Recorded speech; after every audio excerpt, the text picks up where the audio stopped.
وبركاته. الحمد لله رب العالمين والصلاة والسلام على أشرف الأنبياء والمرسلين نبينا محمد عليه وعلى آله أفضل الصلوات وأتم التسليم. أما بعد، رب اشرح لي صدري ويسر لي أمري واحلل عقدة من لساني يفقهوا قولي. ബഹുമാന്യരായ സഹോദരങ്ങളെ, സഹോദരിമാരെ, അല്ലാഹു സുബ്ഹാനഹു വ തആല നമ്മുടെ ഈ മജ്ലിസിനെ നമ്മിൽ നിന്ന് സാലിഹായ ഒരു അമലായി സ്വീകരിക്കുമാറാകട്ടെ. നാം എല്ലാവരും സാലിഹായ അമലിലേക്ക് അങ്ങേയറ്റം ആവശ്യക്കാരാണ്. എനിക്കിന്നൊരു വിഷയം നൽകപ്പെട്ടില്ലായിരുന്നുവെങ്കിൽ ഇന്നിവിടെ ഇമാം മഗ്രിബ് നിസ്കാരത്തിൽ ഓതിയ ആ 2 സൂറത്തുകളെ കുറിച്ച് പറയണം എന്നെനിക്ക് ആഗ്രഹമുണ്ട്. കാരണം മനുഷ്യർ എത്രമാത്രം ഈ ജീവിതത്തിൽ ദുനിയാവിനെ ഇഷ്ടപ്പെടുന്നവരാണെന്നും അവൻ അങ്ങനെ ജീവിച്ചു കഴിഞ്ഞാൽ അവനെ പരലോകത്ത് കാത്തിരിക്കുന്ന ഭയാനകമായ സംഭവങ്ങൾ, പരലോകത്തെ വിഷയങ്ങളൊക്കെ അല്ലാഹു സുബ്ഹാനഹു വ തആല ഈ 2 സൂറത്തുകളിലൂടെ, സൂറത്തുൽ സൽസലയും സൂറത്തുൽ ആദിയാത്തിലൂടെയും അല്ലാഹു നമുക്ക് പറഞ്ഞു തന്നു. എനിക്ക് ആമുഖമായി എൻ്റെ ശബ്ദം കേൾക്കുന്ന സഹോദരങ്ങളോട് പറയാനുള്ളത്, ആ സൂറത്തുകളെക്കുറിച്ച് നിങ്ങൾ കൂടുതൽ വായിക്കാനും മനസ്സിലാക്കാനും ശ്രമിക്കണം. നാം ഒക്കെ പലപ്പോഴും നിസ്കാരത്തിൽ ആവർത്തിച്ചോതുന്ന 2 സൂറത്തുകളായിരിക്കും അത് രണ്ടും. പക്ഷേ അതിൽ അല്ലാഹു നമ്മോട് പറയുന്ന കാര്യങ്ങൾ പലപ്പോഴും നാം ചിന്തിക്കാറില്ല എന്നത് ഒരു സത്യമാണ്. അല്ലാഹു സുബ്ഹാനഹു വ തആല പരിശുദ്ധ ഖുർആൻ മുഖേന പരിവർത്തനം ജീവിതത്തിൽ ഉണ്ടാകുന്നവരിൽ നമ്മെ ഏവരെയും ഉൾപ്പെടുത്തി അനുഗ്രഹിക്കുമാറാകട്ടെ. സഹോദരങ്ങളെ, ഇന്നത്തെ നമ്മുടെ ദർസിന്റെ വിഷയം വളരെ പ്രധാനപ്പെട്ട ഒരു കിതാബ് പഠിക്കാൻ ആരംഭിക്കുക എന്നതാണ്. ഇമാം അഹ്മദ് ബിൻ ഹംബൽ റഹിമഹുള്ളയുടെ ഉസൂലുസ് സുന്ന എന്ന കിതാബാണ് നാം പഠിക്കാനായി തിരഞ്ഞെടുത്തിട്ടുള്ളത്. നമുക്ക് ആ കിതാബ് ബിഇദ്നില്ലാഹ് ഏതാനും ചില മജാലിസുകൾ കൊണ്ട് പൂർത്തീകരിക്കാൻ ശ്രമിക്കാം. അഹ്ലുസുന്നത്തി വൽ ജമാഅത്തിന്റെ അഖീദ വിശദീകരിക്കുന്ന വളരെ പ്രധാനപ്പെട്ട ഒരു കിതാബാണ് ഉസൂലുസ് സുന്ന, ഇമാം അഹ്മദ് ബിൻ ഹംബൽ റഹിമഹുള്ളയുടെ ഉസൂലുസ് സുന്ന. ആ കിതാബിലേക്ക് പ്രവേശിക്കുന്നതിന് മുമ്പ് ആമുഖമായി 2 കാര്യങ്ങൾ പറയാൻ ആഗ്രഹിക്കുകയാണ്. ഒന്നാമത്തേത്, കിതാബ് എഴുതിയ ഇമാം അഹ്മദ് ബിൻ ഹംബൽ റഹിമഹുള്ളയെക്കുറിച്ചും രണ്ടാമതായി ഈ കിതാബിനെ കുറിച്ചും ചില കാര്യങ്ങൾ നമുക്ക് മനസ്സിലാക്കിയ ശേഷം ബിഇദ്നില്ലാഹ് നമുക്ക് കിതാബിലേക്ക് പ്രവേശിക്കാം. അതൊന്നുകിൽ ഇന്നത്തെ ദർസിൽ, അതല്ലെങ്കിൽ വരുന്ന ദർസിൽ. ഞാൻ ആദ്യം കരുതിയിരുന്നത് ഇമാം അഹ്മദിന്റെ ചരിത്രം അത് പലപ്പോഴുമായി കേട്ടവരായിരിക്കും എല്ലാവരും. എൻ്റെ ശബ്ദം കേൾക്കുന്ന സഹോദരങ്ങളെല്ലാവരും ഇമാം അഹ്ലുസുന്ന അഹ്മദ് ബിൻ ഹംബൽ റഹിമഹുള്ളയുടെ ചരിത്രങ്ങൾ കേട്ടവരായിരിക്കും. അതുകൊണ്ട് അത് ആവർത്തിക്കണ്ട എന്ന് കരുതിയതായിരുന്നു. പക്ഷെ അദ്ദേഹത്തിന്റെ ചരിത്രം ഇന്നലെ ഒന്നുകൂടി വായിച്ചപ്പോൾ അത് പറയണമെന്ന് തോന്നി. അത്രയും അത് അർഹിക്കുന്ന, നമുക്ക് ധാരാളം പാഠങ്ങളുള്ള ഒരു ചരിത്രമാണ് ഇമാം അഹ്ലുസുന്ന ഇമാം അഹ്മദ് ബിൻ ഹംബൽ റഹിമഹുള്ളയുടെ ചരിത്രം. അതുകൊണ്ട് അദ്ദേഹവുമായി ബന്ധപ്പെട്ട ചില വിഷയങ്ങൾ, പ്രസക്തമായ ചില വിഷയങ്ങൾ, അതിൽ ഉൾക്കൊള്ളുന്ന പാഠങ്ങളോടുകൂടി നമുക്ക് മനസ്സിലാക്കാം. അവരുടെ ചരിത്രങ്ങൾ കേൾക്കുവാനും അവരെ പോലെ പ്രവർത്തിക്കാനെങ്കിലും പരിശ്രമിക്കാനും അല്ലാഹു സുബ്ഹാനഹു വ തആല നമുക്ക് ഏവർക്കും തൗഫീഖ് നൽകി അനുഗ്രഹിക്കുമാറാകട്ടെ. ഇമാം അഹ്മദ് ബിൻ ഹംബൽ റഹിമഹുല്ലാഹ്, അതിനു മുന്നോടിയായ ഒരു കാര്യം, ചാരിയിരിക്കാൻ പ്രയാസമുള്ളവർക്ക് ഇരിക്കാം, അതല്ലെങ്കിൽ ഇൽമിന്റെ മജാലിസുകളിൽ അദബിൽപ്പെട്ടതല്ല ചാരിയിരിക്കുക എന്നുള്ളത്. നടുവേദനയുള്ള ആളുകളോ കാലിന് വേദനയുള്ള ആളുകൾക്കോ ലാ യുകല്ലിഫുല്ലാഹു നഫ്സൻ ഇല്ലാ വസ്അഹ, അതല്ലെങ്കിൽ ഇൽമിന്റെ മജാലിസുകളിൽ പേന കറക്കിയാൽ ഷെയ്ഖ് മുഹമ്മദ് ബിൻ ഇബ്രാഹിം ആലു ഷെയ്ഖ് റഹിമഹുല്ലാഹ് ദർസ് നിർത്തുമായിരുന്നു. അബ്ദുറഹ്മാൻ ബിൻ മഹ്ദിയെ പോലുള്ള മുഹദ്ദിഥീങ്ങൾ അത്രയും കണിശമായി കണ്ടിരുന്ന കാര്യമായിരുന്നു ഈ വിഷയങ്ങൾ. ഇത് ശ്രദ്ധിക്കുക. ഇമാം അഹ്മദ് ബിൻ ഹംബൽ റഹിമഹുള്ളയെ കുറിച്ച് അധികം നാം പറയേണ്ട ആവശ്യമില്ല. അത്രയും പ്രസിദ്ധമായ പ്രശസ്തിയുള്ള ഇമാമാണ് ഇമാം അഹ്ലുസുന്ന അഹ്മദ് ബിൻ ഹംബൽ റഹിമഹുല്ലാഹ്. അദ്ദേഹത്തിന്റെ ജീവിത ചരിത്രം ചില പണ്ഡിതന്മാർ അവരുടെ ചരിത്രം മാത്രമായി ഗ്രന്ഥങ്ങൾ ക്രോഡീകരിച്ചതായി കാണാം. അൽ ഹാഫിദ് ഇബ്നുൽ ജൗസി റഹിമഹുള്ളയെ പോലെയുള്ള ചില ഉലമാക്കൾ. വേറെ ചില പണ്ഡിതന്മാർ അവരുടെ ഗ്രന്ഥങ്ങളിൽ പണ്ഡിതന്മാരുടെ ചരിത്രങ്ങൾ പറയുന്ന കൂട്ടത്തിൽ ഇമാം അഹ്മദ് ബിൻ ഹംബൽ റഹിമഹുള്ളയുടെ ചരിത്രം ഉൾക്കൊള്ളിച്ചിട്ടുണ്ട്. ഹാഫിദ് അദ്ദഹബി റഹിമഹുല്ലയെ പോലെ. ഇന്നലെ ഹാഫിദ് ദഹബിയുടെ സിയറു അലാമിൻ നുബലായിൽ അദ്ദേഹം ഇമാം അഹ്മദിന്റെ ചരിത്രം പറഞ്ഞ ഭാഗം വായിക്കുമ്പോൾ ഞാൻ തീരുമാനിച്ചതാണ് അദ്ദേഹത്തെക്കുറിച്ച് ചില കാര്യങ്ങൾ പറയണമെന്നുള്ളത്. കാരണം ഹാഫിദ് ദഹബിയെ നിങ്ങൾക്കെല്ലാവർക്കും അറിയാം. അദ്ദേഹം മുവർരിഖുൽ ഇസ്ലാം എന്ന പേരിൽ അറിയപ്പെട്ട പണ്ഡിതനാണ്. ഇസ്ലാമിന്റെ ചരിത്രകാരൻ എന്ന പേരുള്ള പണ്ഡിതനാണ് മഹാനായ ഇമാം അദ്ദഹബി റഹിമഹുല്ലാ. പൊതുവെ ഉലമാക്കൾ പറയാറുണ്ട്, ഹദീസ് പഠിക്കുന്ന വിദ്യാർത്ഥികൾക്ക് പ്രത്യേകിച്ച് ഹാഫിദ് ദഹബിയെ കേൾക്കുമ്പോൾ അവരുടെ മനസ്സ് സന്തോഷം കൊണ്ട് തുള്ളിച്ചാടുമെന്ന് അഹ്ലുസുന്നയുടെ പണ്ഡിതന്മാർ പറയാറുണ്ട്. അത്രയും പിൽക്കാലഘട്ടത്തിൽ ജീവിച്ച ഒരു പണ്ഡിതനാണെങ്കിലും മുൻകാലഘട്ടത്തിലെ ഉലമാക്കളുടെ രീതിയിൽ സംസാരിക്കുകയും ഇസ്ലാമിന് വേണ്ടി പ്രതിരോധം തീർക്കുകയും ചെയ്ത പണ്ഡിതനാണ് ഇമാം അദ്ദഹബി റഹിമഹുല്ലാ. അതുപോലെ തന്നെ ഹാഫിദ് ഇബ്നു കസീർ അദ്ദേഹത്തിന്റെ അൽ ബിദായത്തു വൻ നിഹായയിലൊക്കെ ഇമാം അഹ്മദിന്റെ ചരിത്രം ലളിതമായി വിശദീകരിച്ചതായി കാണാം. അദ്ദേഹത്തിന്റെ കുനിയത്ത്, ഇമാം അഹ്മദിന്റെ കുനിയത്ത് അബു അബ്ദില്ല എന്നാണ് അദ്ദേഹത്തിന്റെ കുനിയത്ത്. ഞാൻ ഇടയിൽ ഓരോ കാര്യങ്ങൾ പറയുന്നത് ആർക്കും പ്രയാസം ഉണ്ടാക്കരുത്. നമ്മുടെ മസ്ലഹത്ത് പരലോകത്ത് നമുക്ക് ബിഇദ്നില്ലാഹ് ഉപകരിക്കുന്ന ചില കാര്യങ്ങളാണ്. രണ്ടാമത്തെ കാര്യം, നമ്മൾ കേൾക്കുന്ന കാര്യങ്ങൾ എഴുതാനും പഠിക്കാനും ശ്രമിക്കണം. അതല്ലാതെ ധാരാളം ദർസുകൾക്ക് നമ്മൾ വന്നിരിക്കും, ചില ഇങ്ങനെ കേൾക്കും പോകും, അങ്ങനെ നമുക്ക് പറ്റും. ഒന്നുകിൽ നമ്മൾ ഇമാം മുസനിയെ പോലെ അല്ലെങ്കിൽ ഇമാം മിസ്സിയെ പോലെ വലിയ പണ്ഡിതന്മാരാണെങ്കിൽ നമുക്ക്, ഇമാം മിസ്സി അങ്ങനെയായിരുന്നു, ഒരു സദസ്സിലിരുന്നാൽ ആരെന്ത് പറഞ്ഞാലും അദ്ദേഹം മനപ്പാടമാക്കി പോകും, അറിയാതെ മനപ്പാടായി പോകും. അതുപോലെ തന്നെ ഹാഫിദ് അദ്ദാറഖുത്നി, അങ്ങനെയുള്ള ആളുകളാണ് നമ്മളെങ്കിൽ നമുക്ക് ഒഴിവാക്കാം. അതല്ലെങ്കിൽ നബി സല്ലല്ലാഹു അലൈഹി വസല്ലം തങ്ങൾ പറഞ്ഞ ഹദീസ് അബ്ദുല്ലാഹി ഇബ്നു അംർ ഇബ്നു അൽ ആസിന്റെ ഹദീസിൽ കാണാം, ഖയ്യിദുൽ ഇൽമ ബിൽ കിതാബ, നിങ്ങൾ ഇൽമ് എഴുതി വെച്ചുകൊണ്ട് പഠിക്കാൻ ശ്രമിക്കുക എന്ന് നബി സല്ലല്ലാഹു അലൈഹി വസല്ലമയുടെ നിർദ്ദേശം ഹദീസിൽ സ്ഥിരപ്പെട്ടു വന്നിട്ടുണ്ട്. അതുകൊണ്ട് നമ്മുടെ ഫോണിലോ മറ്റോ എഴുതാനും ഈ പണ്ഡിതന്മാരുടെ ചരിത്രങ്ങൾ നാം പഠിക്കാനും ശ്രമിക്കുക. ഇൽമ് എന്ന് പറയുന്നത് മുൻഗാമികളിൽ നിന്ന് നമുക്ക് ലഭിച്ചിരിക്കുന്ന അവരുടെ അനന്തരാവകാശമാണ്. അതിനെ അതിൻ്റെതായ രൂപത്തിൽ നാം സ്വീകരിച്ചില്ല എങ്കിൽ നമുക്ക് അവസാനം കിട്ടുന്ന റിസൾട്ട് എന്തായിരിക്കും? 5 കൊല്ലമായി ഞാൻ ദർസിനിരിക്കുന്നു, ഇന്നും എനിക്കൊന്നും നന്നായിട്ട് പറയാൻ അറിയില്ല. കുറെ ഇങ്ങനെ കേട്ടു, കുറെ കേൾക്കുന്നുണ്ട്, പക്ഷേ ഒരു കാര്യം വ്യക്തമായി ധാരണയില്ലാത്തവരായി നാം മാറും. അതുകൊണ്ട് ഇൽമിനെ അതിന്റെ ആദാബുകളിൽ സ്വീകരിക്കാൻ നാം ശ്രമിക്കുക. ഇമാം അഹ്മദ് ബിൻ ഹംബൽ റഹിമഹുല്ലാ അദ്ദേഹത്തിന്റെ കുനിയത്ത് അബു അബ്ദില്ല അഹ്മദ് ബിൻ മുഹമ്മദ് ഇബ്നു ഹംബൽ അശ്ശൈബാനി റഹിമഹുല്ലാഹു തആല.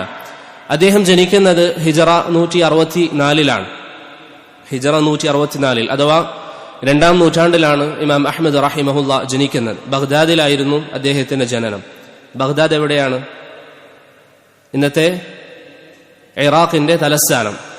ഇറാഖിന്റെ തലസ്ഥാനമായ ബഗ്ദാദിലാണ് ഇമാം അഹ്മദ് റഹിമഹുല്ലാ ജനിക്കുന്നത്. അദ്ദേഹത്തിന്റെ യഥാർത്ഥ നാട് മർവിലാണ്. ഇമാം അഹ്മദിന്റെ യഥാർത്ഥ നാട് മർവിലാണ്. എവിടെയാണ് മർവ്? ഖുറാസാനിലാണ് മർവ്. എവിടെയാണ് ഖുറാസാൻ? ധാരാളം പണ്ഡിതന്മാരെ, അഹ്ലുസുന്നയുടെ വലിയ പണ്ഡിതന്മാർ, ഹദീത്തിന്റെ ഗ്രന്ഥങ്ങൾ എഴുതിയ അധിക പണ്ഡിതന്മാരെയും സംഭാവന ചെയ്ത സ്ഥലത്തിന്റെ പേരാണ് ഖുറാസാൻ. എവിടെയാണത്? ഖുറാസാൻ എന്ന് പറയുന്ന പ്രദേശം ഇന്നത്തെ 3 രാജ്യങ്ങളിലായാണ് പ്രധാനമായും സ്ഥിതി ചെയ്യുന്നത്. അത് ഒന്ന് ഇറാനിന്റെ ഒരു ഭാഗത്തും അതുപോലെ തന്നെ അഫ്ഗാനിസ്ഥാൻ, തുർക്കുമാനിസ്ഥാൻ, ഈ 3 രാജ്യങ്ങളിലായിട്ടാണ് ഇന്ന് ഖുറാസാൻ സ്ഥിതി ചെയ്യുന്നത്. ആ നാട്ടിലായിരുന്നു ഇമാം അഹ്മദ് ബിൻ ഹംബൽ റഹിമഹുല്ലയുടെ ഉമ്മയുണ്ടായിരുന്നത്. അങ്ങനെ അവർ ഗർഭിണിയായ സമയം അവർ ബഗ്ദാദിലേക്ക് യാത്ര ചെയ്തു വരികയും അവരുടെ ചെറുപ്പകാലം, ഇമാം അഹ്മദിന്റെ ഉമ്മ ജീവിച്ചതൊക്കെ ആദ്യ കാലഘട്ടത്തിലൊക്കെ മർവിലായിരുന്നു. കാരണം ഇമാം അഹ്മദിന്റെ വാപ്പ സൈനിക മേധാവിയാണ്. പിന്നീട് അവർ ഗർഭിണിയായപ്പോൾ അവർ ബഗ്ദാദിലേക്ക് യാത്ര ചെയ്തു വരികയും ഹിജറ 164 ബഗ്ദാദിൽ വെച്ച് ഇമാം അഹ്ലുസുന്ന ഇമാം അഹ്മദ് ബിൻ ഹംബലിനെ അവർ പ്രസവിക്കുകയും ചെയ്തു. അപ്പോൾ 2 കാര്യങ്ങൾ മനസ്സിലാക്കുക. ഒന്ന്, ഖുറാസാനാണ് അദ്ദേഹത്തിന്റെ യഥാർത്ഥ നാട്. ഖുറാസാൻ, ഞാൻ ഈ പറഞ്ഞതുപോലെ ഇന്നത്തെ 3 രാജ്യങ്ങൾ ആ സ്ഥലം ഷെയർ ചെയ്യുന്നുണ്ട്. രണ്ടാമത്തേത്, അദ്ദേഹത്തെ പ്രസവിച്ചത് എവിടെ വെച്ചാണ്?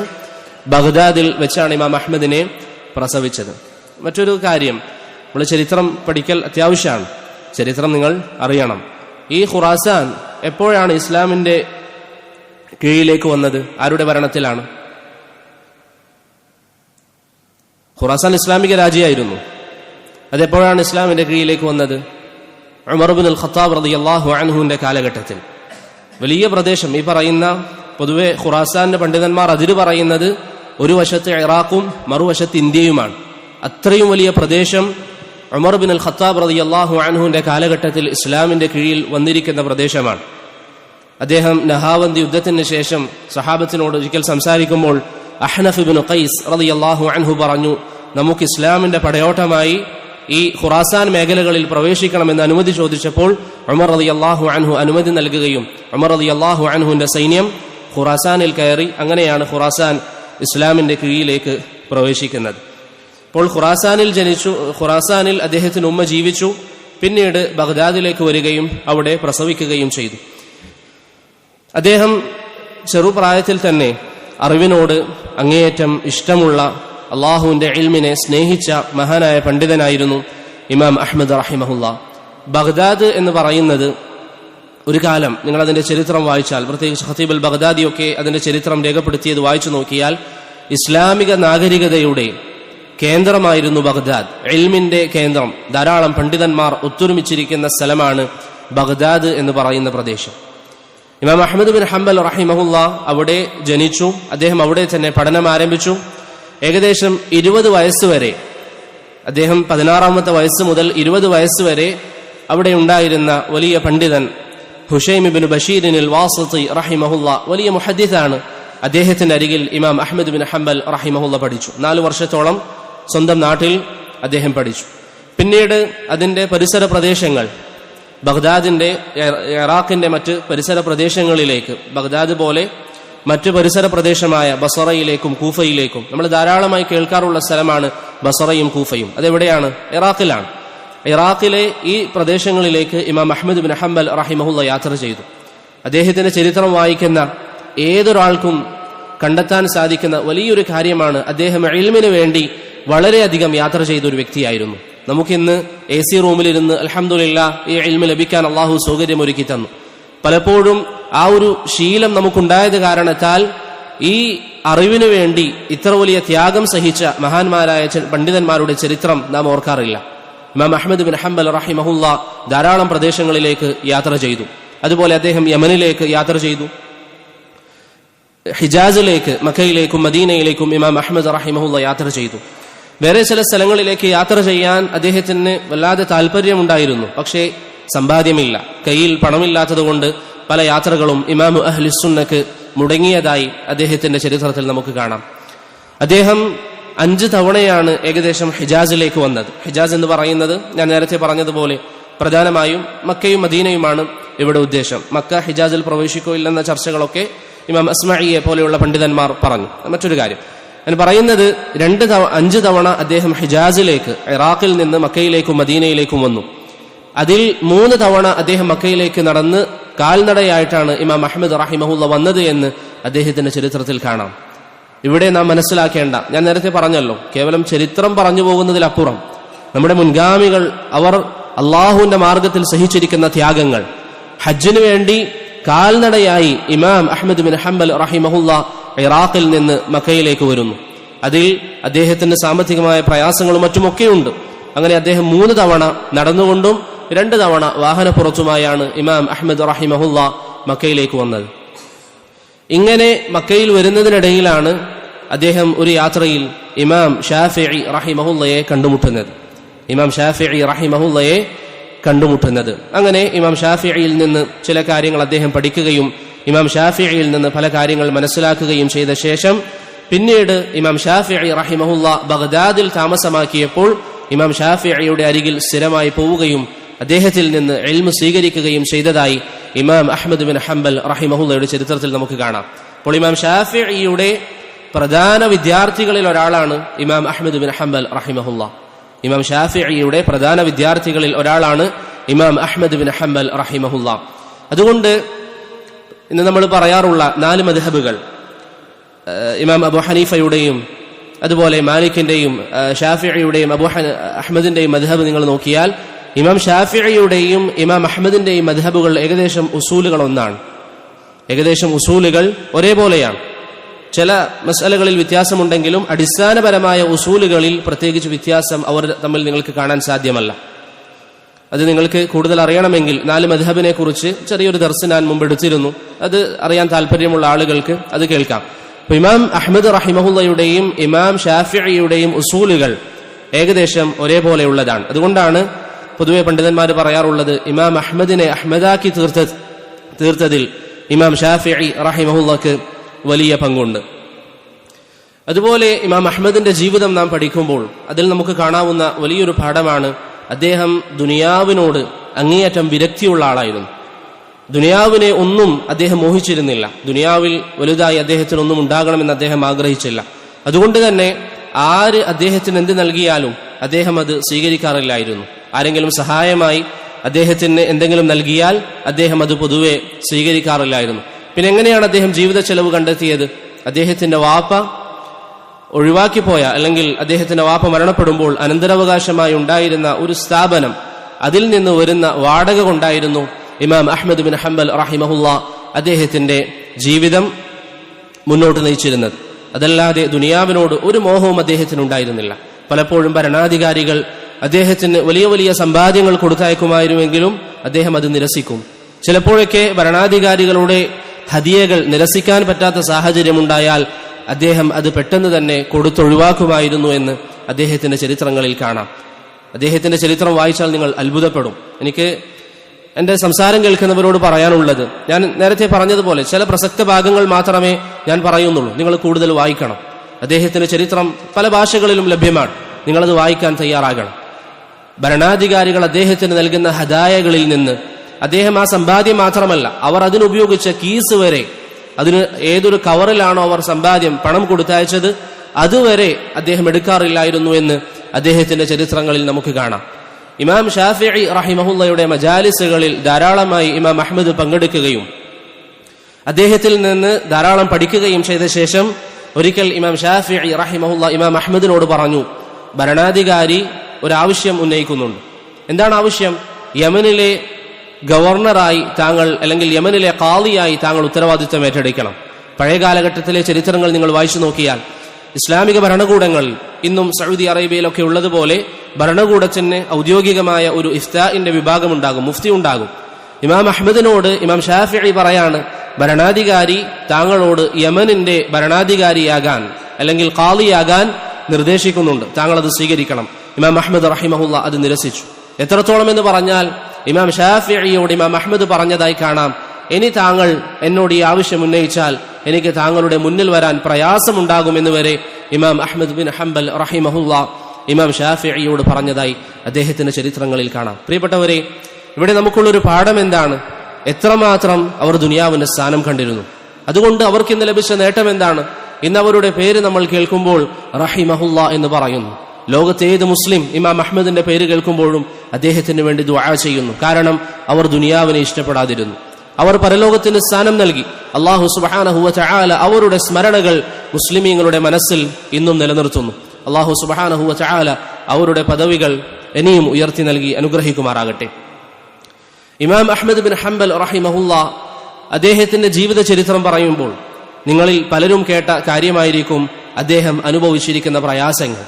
ഈ പറഞ്ഞതുപോലെ ഒരു വശത്ത് ദാരിദ്ര്യം, ഒരു വശത്ത് യാത്ര ചെയ്യാനുള്ള ബുദ്ധിമുട്ടുകൾ, ഇതൊക്കെ ഇമാം അഹ്മദ് റഹിമഹുല്ല അനുഭവിക്കുമ്പോഴും അദ്ദേഹം ജീവിതത്തിൽ വലിയൊരു പ്രയാസം സഹിച്ചിട്ടുണ്ട്. എന്തായിരുന്നു ആ പ്രയാസം?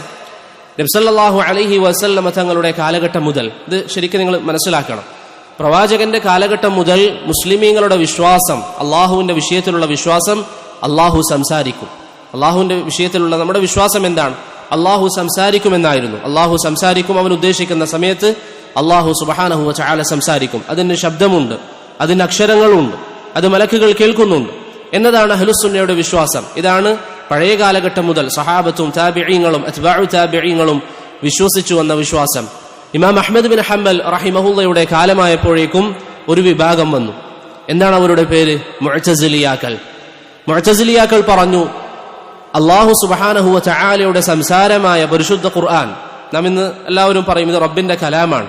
എന്നാൽ മുഅ്തസിലിയാക്കൾ പറഞ്ഞു ഇത് അല്ലാഹുവിന്റെ കലാമല്ല, മറിച്ച് അത് അല്ലാഹുവിന്റെ സൃഷ്ടിയാണ് എന്ന വാദം ഇമാം അഹ്മദ് ബിൻ ഹംബൽ റഹിമഹുല്ലയുടെ കാലഘട്ടത്തിൽ മുഅ്തസിലിയാക്കൾ കൊണ്ടുവന്നു. അവർ ആദ്യം തന്നെ ഈ ചിന്താഗതി കൊണ്ടുവന്നിരുന്നെങ്കിലും അന്ന് അബ്ബാസി ഭരണാധികാരിയായിരുന്ന ഹാറൂൻ അർ റഷീദ് റഹിമഹുല്ല അവരുടെ ഈ ചിന്താഗതിയെ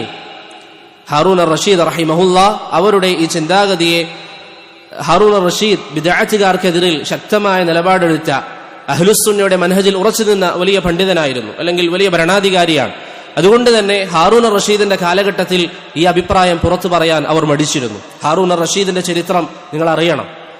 നമുക്ക് സമയം കുറവായതുകൊണ്ട് വിശദീകരിക്കുന്നില്ല. അദ്ദേഹത്തെക്കുറിച്ച് ഹാഫിദ് അദ്ദഹബി പറയുന്നത് ഖസ്സാബുസ് സനാദിഖ എന്നാണ്. സിന്ദീഖിനെ, നിരീശ്വരവാദികളെ, മതനിഷേധികളെ വകവരുത്താൻ എല്ലാവിധ മാർഗങ്ങളും സ്വീകരിച്ചിരുന്ന ആളായിരുന്നു ഹാറൂൻ അർ റഷീദ് റഹിമഹുല്ല. അദ്ദേഹത്തിന്റെ വളരെ പ്രസിദ്ധമായ ഒരു ചരിത്രമുണ്ട്. അദ്ദേഹത്തിന്റെ കാലഘട്ടത്തിൽ ചില ആളുകൾ നബി സല്ലല്ലാഹു അലൈഹി വസല്ലമയുടെ പേരിൽ ഹദീസുകൾ കെട്ടിച്ചമച്ചുണ്ടാക്കി. അതിലൊരു വ്യക്തി ധാരാളം ഹദീസുകൾ കെട്ടിച്ചമച്ചു. ഹാറൂൻ അർ റഷീദ് റഹിമഹുല്ല കൊട്ടാരത്തിലേക്ക് വിളിപ്പിച്ചു.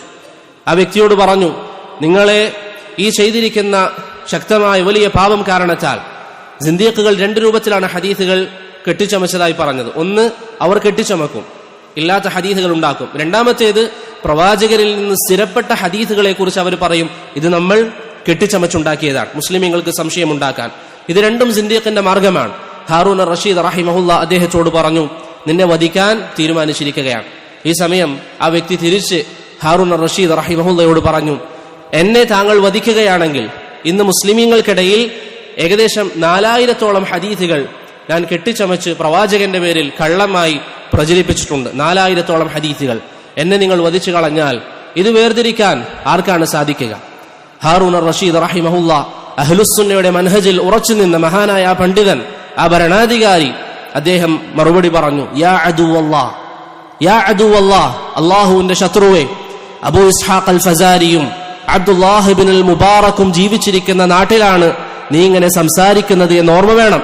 ഫഇന്നഹുമാ യൻഖുലാനിഹി ഹർഫൻ ഹർഫ, നീ പ്രവാചകന്റെ പേരിൽ പറഞ്ഞിരിക്കുന്ന വാക്കുകൾ അത് കേവലം ഒരു ഹർഫാണെങ്കിൽ പോലും, ഒരു വാക്കാണെങ്കിൽ പോലും പ്രവാചകന്റെ പേരിൽ നീ കെട്ടിച്ചമച്ചിട്ടുണ്ട് എങ്കിൽ അത് വേർതിരിച്ചെടുക്കാൻ കഴിവുള്ള ഇബ്നുൽ മുബാറക്കും അബൂ ഇസ്ഹാഖ് അൽ ഫസാരിയും ജീവിച്ചിരിക്കുന്ന നാട്ടിലാണ് നീ ഉള്ളത് എന്ന് ഓർമ്മ വേണമെന്ന് പറഞ്ഞുകൊണ്ട് ആ സിന്ദീഖിനെ കൊന്നുകളഞ്ഞതായി ഹാറൂൻ അർ റഷീദ് റഹിമഹുല്ലയുടെ ചരിത്രത്തിൽ നമുക്ക് കാണാം. പ്രിയപ്പെട്ടവരെ, ഹാറൂൻ അർ റഷീദ് റഹിമഹുല്ലയുടെ കാലഘട്ടത്തിൽ മുഅ്തസിലിയാക്കൾ വന്നെങ്കിലും അവരുടെ അഭിപ്രായങ്ങൾ പറയാൻ അവർക്ക് ഭയമായിരുന്നു. കാരണം ഭരണാധികാരികൾ, ഇന്ന് അഹ്ലുസുന്നയുടെ ഭരണാധികാരികൾ ചെയ്യുന്നത് പോലെ ഭരണാധികാരികളെ ഭയന്നുകൊണ്ട് ബിദ്അത്തിന്റെ ആളുകൾ അവരുടെ നാവ് പൊന്തിച്ചില്ല. വർഷങ്ങൾ കഴിഞ്ഞു. ഹാറൂൻ അർ റഷീദ് റഹിമഹുല്ലക്ക് ശേഷം മഅ്മൂൻ എന്ന് പറയുന്ന ഭരണാധികാരി ഭരണമേറ്റെടുത്തു. പിന്നെ മുഅ്തസിലിയാക്കൾ അദ്ദേഹത്തോട് സംസാരിക്കുകയും അവരുടെ അഭിപ്രായം, അഥവാ ഖുർആൻ സൃഷ്ടിവാദം, ഖുർആൻ അല്ലാഹുവിന്റെ സൃഷ്ടിയാണ്, സംസാരമല്ല എന്ന വാദം മഅ്മൂൻ എന്ന് പറയുന്ന ഭരണാധികാരി സ്വീകരിച്ചു. അങ്ങനെ മഅ്മൂൻ ആ അഭിപ്രായം സ്വീകരിക്കുകയും അന്നത്തെ സൈനിക മേധാവിയായ, അല്ലെങ്കിൽ പോലീസ് മേധാവിയായ ഇസ്ഹാഖ് എന്ന് പറയുന്ന വ്യക്തിയോട് പറഞ്ഞു, ജനങ്ങളോടെല്ലാവരും, എല്ലാ ജനങ്ങളും ഈ വിശ്വാസമേ വിശ്വസിക്കാവൂ എന്ന് അവർക്ക് നിർദ്ദേശം നൽകണം. അങ്ങനെ ധാരാളം ആളുകൾ അന്ന് പരീക്ഷിക്കപ്പെട്ടു. എല്ലാവരോടും പറഞ്ഞു, നിങ്ങൾ വിശ്വസിക്കേണ്ടത് ഖുർആൻ അല്ലാഹുവിന്റെ സൃഷ്ടിയാണ് എന്നുള്ളതാണ്. ആ സമയം ചില പണ്ഡിതന്മാർ ഫിത്ന ഭയന്നുകൊണ്ട് അല്ലാഹു സുബ്ഹാനഹു വ തആലയുടെ ദീനിൽ ജീവൻ നഷ്ടപ്പെടുമെന്ന് ബോധ്യപ്പെട്ടാൽ നമുക്ക് എന്ത് ചെയ്യാം? കുഫറിന്റെ വാക്ക് മനസ്സുകൊണ്ട് തൃപ്തിപ്പെടാതെ നാവിൽ പറയാം. ചില പണ്ഡിതന്മാർ അത് സ്വീകരിച്ചു. എന്നാൽ വേറെ ചില ഉലമാക്കൾ, ഹാഫിദ് ഇബ്നു കസീർ റഹിമഹുല്ല പറയുന്നതനുസരിച്ച് ഏകദേശം 5 പണ്ഡിതന്മാരോളം അവർ വിസമ്മതിച്ചു. അവർ പറഞ്ഞു, ഒരു കാരണവശാലും ഖുർആൻ അല്ലാഹുവിന്റെ സൃഷ്ടിയാണ് എന്ന വാദം നമ്മൾ പറയുകയില്ല, അത് അല്ലാഹുവിന്റെ കലാമാണ്. അത് പറഞ്ഞ 5 പണ്ഡിതന്മാർ, അതിലേറ്റവും പ്രധാനി ഇമാമു അഹ്ലുസുന്ന ഇമാം അഹ്മദ് ബിൻ ഹംബൽ റഹിമഹുല്ലാഹു തആല. രണ്ടാമത്തെ വ്യക്തി ഇമാം മുഹമ്മദ് ബിൻ നൂഹ്, അദ്ദേഹം ആ ഫിത്നക്കിടയിൽ ഒരു യാത്രാവേളയിൽ മരണപ്പെട്ടു. മൂന്നാമത്തേത് നുഐം ഇബ്നു ഹമ്മാദ് അൽ ഖുസാഇ റഹിമഹുല്ലാ, അദ്ദേഹം വലിയ പണ്ഡിതനാണ്, വലിയ പണ്ഡിതൻ. അദ്ദേഹവും യഹ്യ ഇബ്നു മഈനുമായുള്ള ചരിത്രം പ്രസിദ്ധമാണ്. നുഐം ഇബ്നു ഹമ്മാദ്, അതുപോലെ തന്നെ അബൂ യഅഖൂബ് അൽ ബുവൈത്തി, അതുപോലെ തന്നെ അഹ്മദ് ബിൻ നസ്ർ അൽ ഖുസാഇ. ഈ 5 പണ്ഡിതന്മാർ ഖൽഖുൽ ഖുർആൻ, ഖുർആൻ അല്ലാഹുവിന്റെ സൃഷ്ടിയാണെന്ന് പറയാൻ വിസമ്മതിച്ചു. അതിലേറ്റവും പ്രധാനി ഇമാം അഹ്ലുസുന്ന ഇമാം അഹ്മദ് ആയിരുന്നു. കാരണം ബാക്കിയുള്ള 4 ആളുകൾ, ഞാൻ നേരത്തെ പറഞ്ഞതുപോലെ മുഹമ്മദ് ബിൻ നൂഹ് ഒരു യാത്രാമധ്യേ മരണപ്പെട്ടു. രണ്ടാമത്തെ അബൂ യഅഖൂബ് അൽ-ബൂത്തി, അദ്ദേഹം തടവറയിൽ വെച്ച് മരണപ്പെട്ടു. അപ്രകാരം നുഐം ഇബ്നു ഹമ്മാദും തടവറയിൽ വെച്ച് മരണപ്പെട്ടു. അഹ്മദ് ബിൻ നസ്ർ അൽ ഖുസാഇയെ വാസിഖ് എന്ന് പറയുന്ന ഒരു ഭരണാധികാരി കൊന്നുകളയുകയും ചെയ്തു. എന്നാൽ ഈ ഫിത്ന ആദ്യം മുതൽ അവസാനം വരെ സഹിച്ച പണ്ഡിതനാണ് ഇമാം അഹ്മദ് ബിൻ ഹംബൽ റഹിമഹുല്ലാ.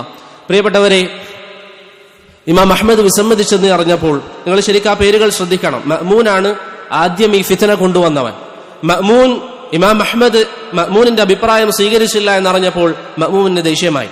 മഅ്മൂൻ പറഞ്ഞു, ഇമാം അഹ്മദിനെ എന്റെ അരികിലേക്ക് കൊണ്ടുവരണം. ഇമാം അഹ്മദിനെയും മുഹമ്മദ് ബിൻ നൂഹിനെയും അവന്റെ ഭടന്മാർ, മഅ്മൂനിന്റെ ഭടന്മാർ ബഗ്ദാദിൽ നിന്ന് പിടിച്ചുകൊണ്ടുവരുന്നതിനിടയിൽ ഇമാം അഹ്മദ് കേൾക്കാറുണ്ട് പൊതുവെ മഅ്മൂൻ പറയുന്നതായി, എന്റെ കയ്യിലെങ്ങാനും ഇമാം അഹ്മദിനെ ലഭിച്ചിരുന്നുവെങ്കിൽ, ഇമാം അഹ്മദിനെ കിട്ടിയാൽ ഞാൻ ഇഞ്ചിഞ്ചായി അഹ്മദ് ബിൻ ഹംബലിനെ കൊന്നുകളയുമെന്ന് മഅ്മൂൻ പൊതുവെ പറയാറുണ്ട്. ഇത് ഇമാം അഹ്മദിന് അറിയാമായിരുന്നു.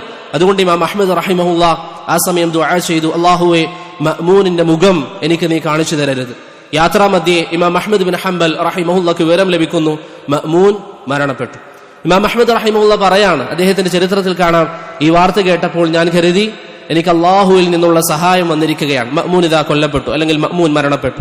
പക്ഷേ പിന്നീട് ഇമാം അഹ്മദ് റഹിമഹുല്ല കേൾക്കുകയാണ്, മഅ്മൂനിന് ശേഷം ഭരണാധികാരം മുഅ്തസിം എന്ന് പറയുന്ന ഭരണാധികാരി ഏറ്റെടുത്തു. മുഅ്തസിം എന്ന് പറയുന്ന ഭരണാധികാരി ഈ ഭരണം ഏറ്റെടുത്തു. മുഅ്തസിമിന്റെ ഭരണസമയത്ത് ആദ്യം അദ്ദേഹം ചെയ്തത് എന്താണ്? മുഅ്തസിം ചെയ്തത് എന്താണ്? ഈ മഅ്മൂനിന് ഖുർആൻ സൃഷ്ടിവാദമുണ്ട്, നമ്മൾ നേരത്തെ പറഞ്ഞു. രണ്ടാമത് വന്ന മുഅ്തസിമും ഈ വാദമുണ്ട് എന്ന് മാത്രമല്ല, അവരുടെ ഭരണകൂടത്തിന്റെ ഖാളിയായി നിശ്ചയിച്ചത് ഇബ്നു അബി ദുആദ് എന്ന് പറയുന്ന ഒരു പണ്ഡിതനെയായിരുന്നു. മുഅ്തസിലി പണ്ഡിതൻ ഇബ്നു അബി ദുആദ്. ഇബ്നു അബി ദുആദിന്റെ തീരുമാനപ്രകാരമാണ് ദീനി വിഷയത്തിൽ മുഅ്തസിം വിധി നൽകാറുള്ളത്. ആദ്യത്തെ ഭരണാധികാരി മഅ്മൂൻ, പേര് മറന്നുപോകരുത്. രണ്ടാമത്തേത് മുഅ്തസിം വന്നയുടൻ ആദ്യം പറഞ്ഞ കൽപ്പന, ഇബ്നു അബി ദുആദിന്റെ പ്രേരണയാൽ ഇമാം അഹ്മദിനെ തടവറയിൽ അടക്കണം, ഇമാം അഹ്മദിനെ ജയിലിലിടാൻ വേണ്ടി തീരുമാനിച്ചു.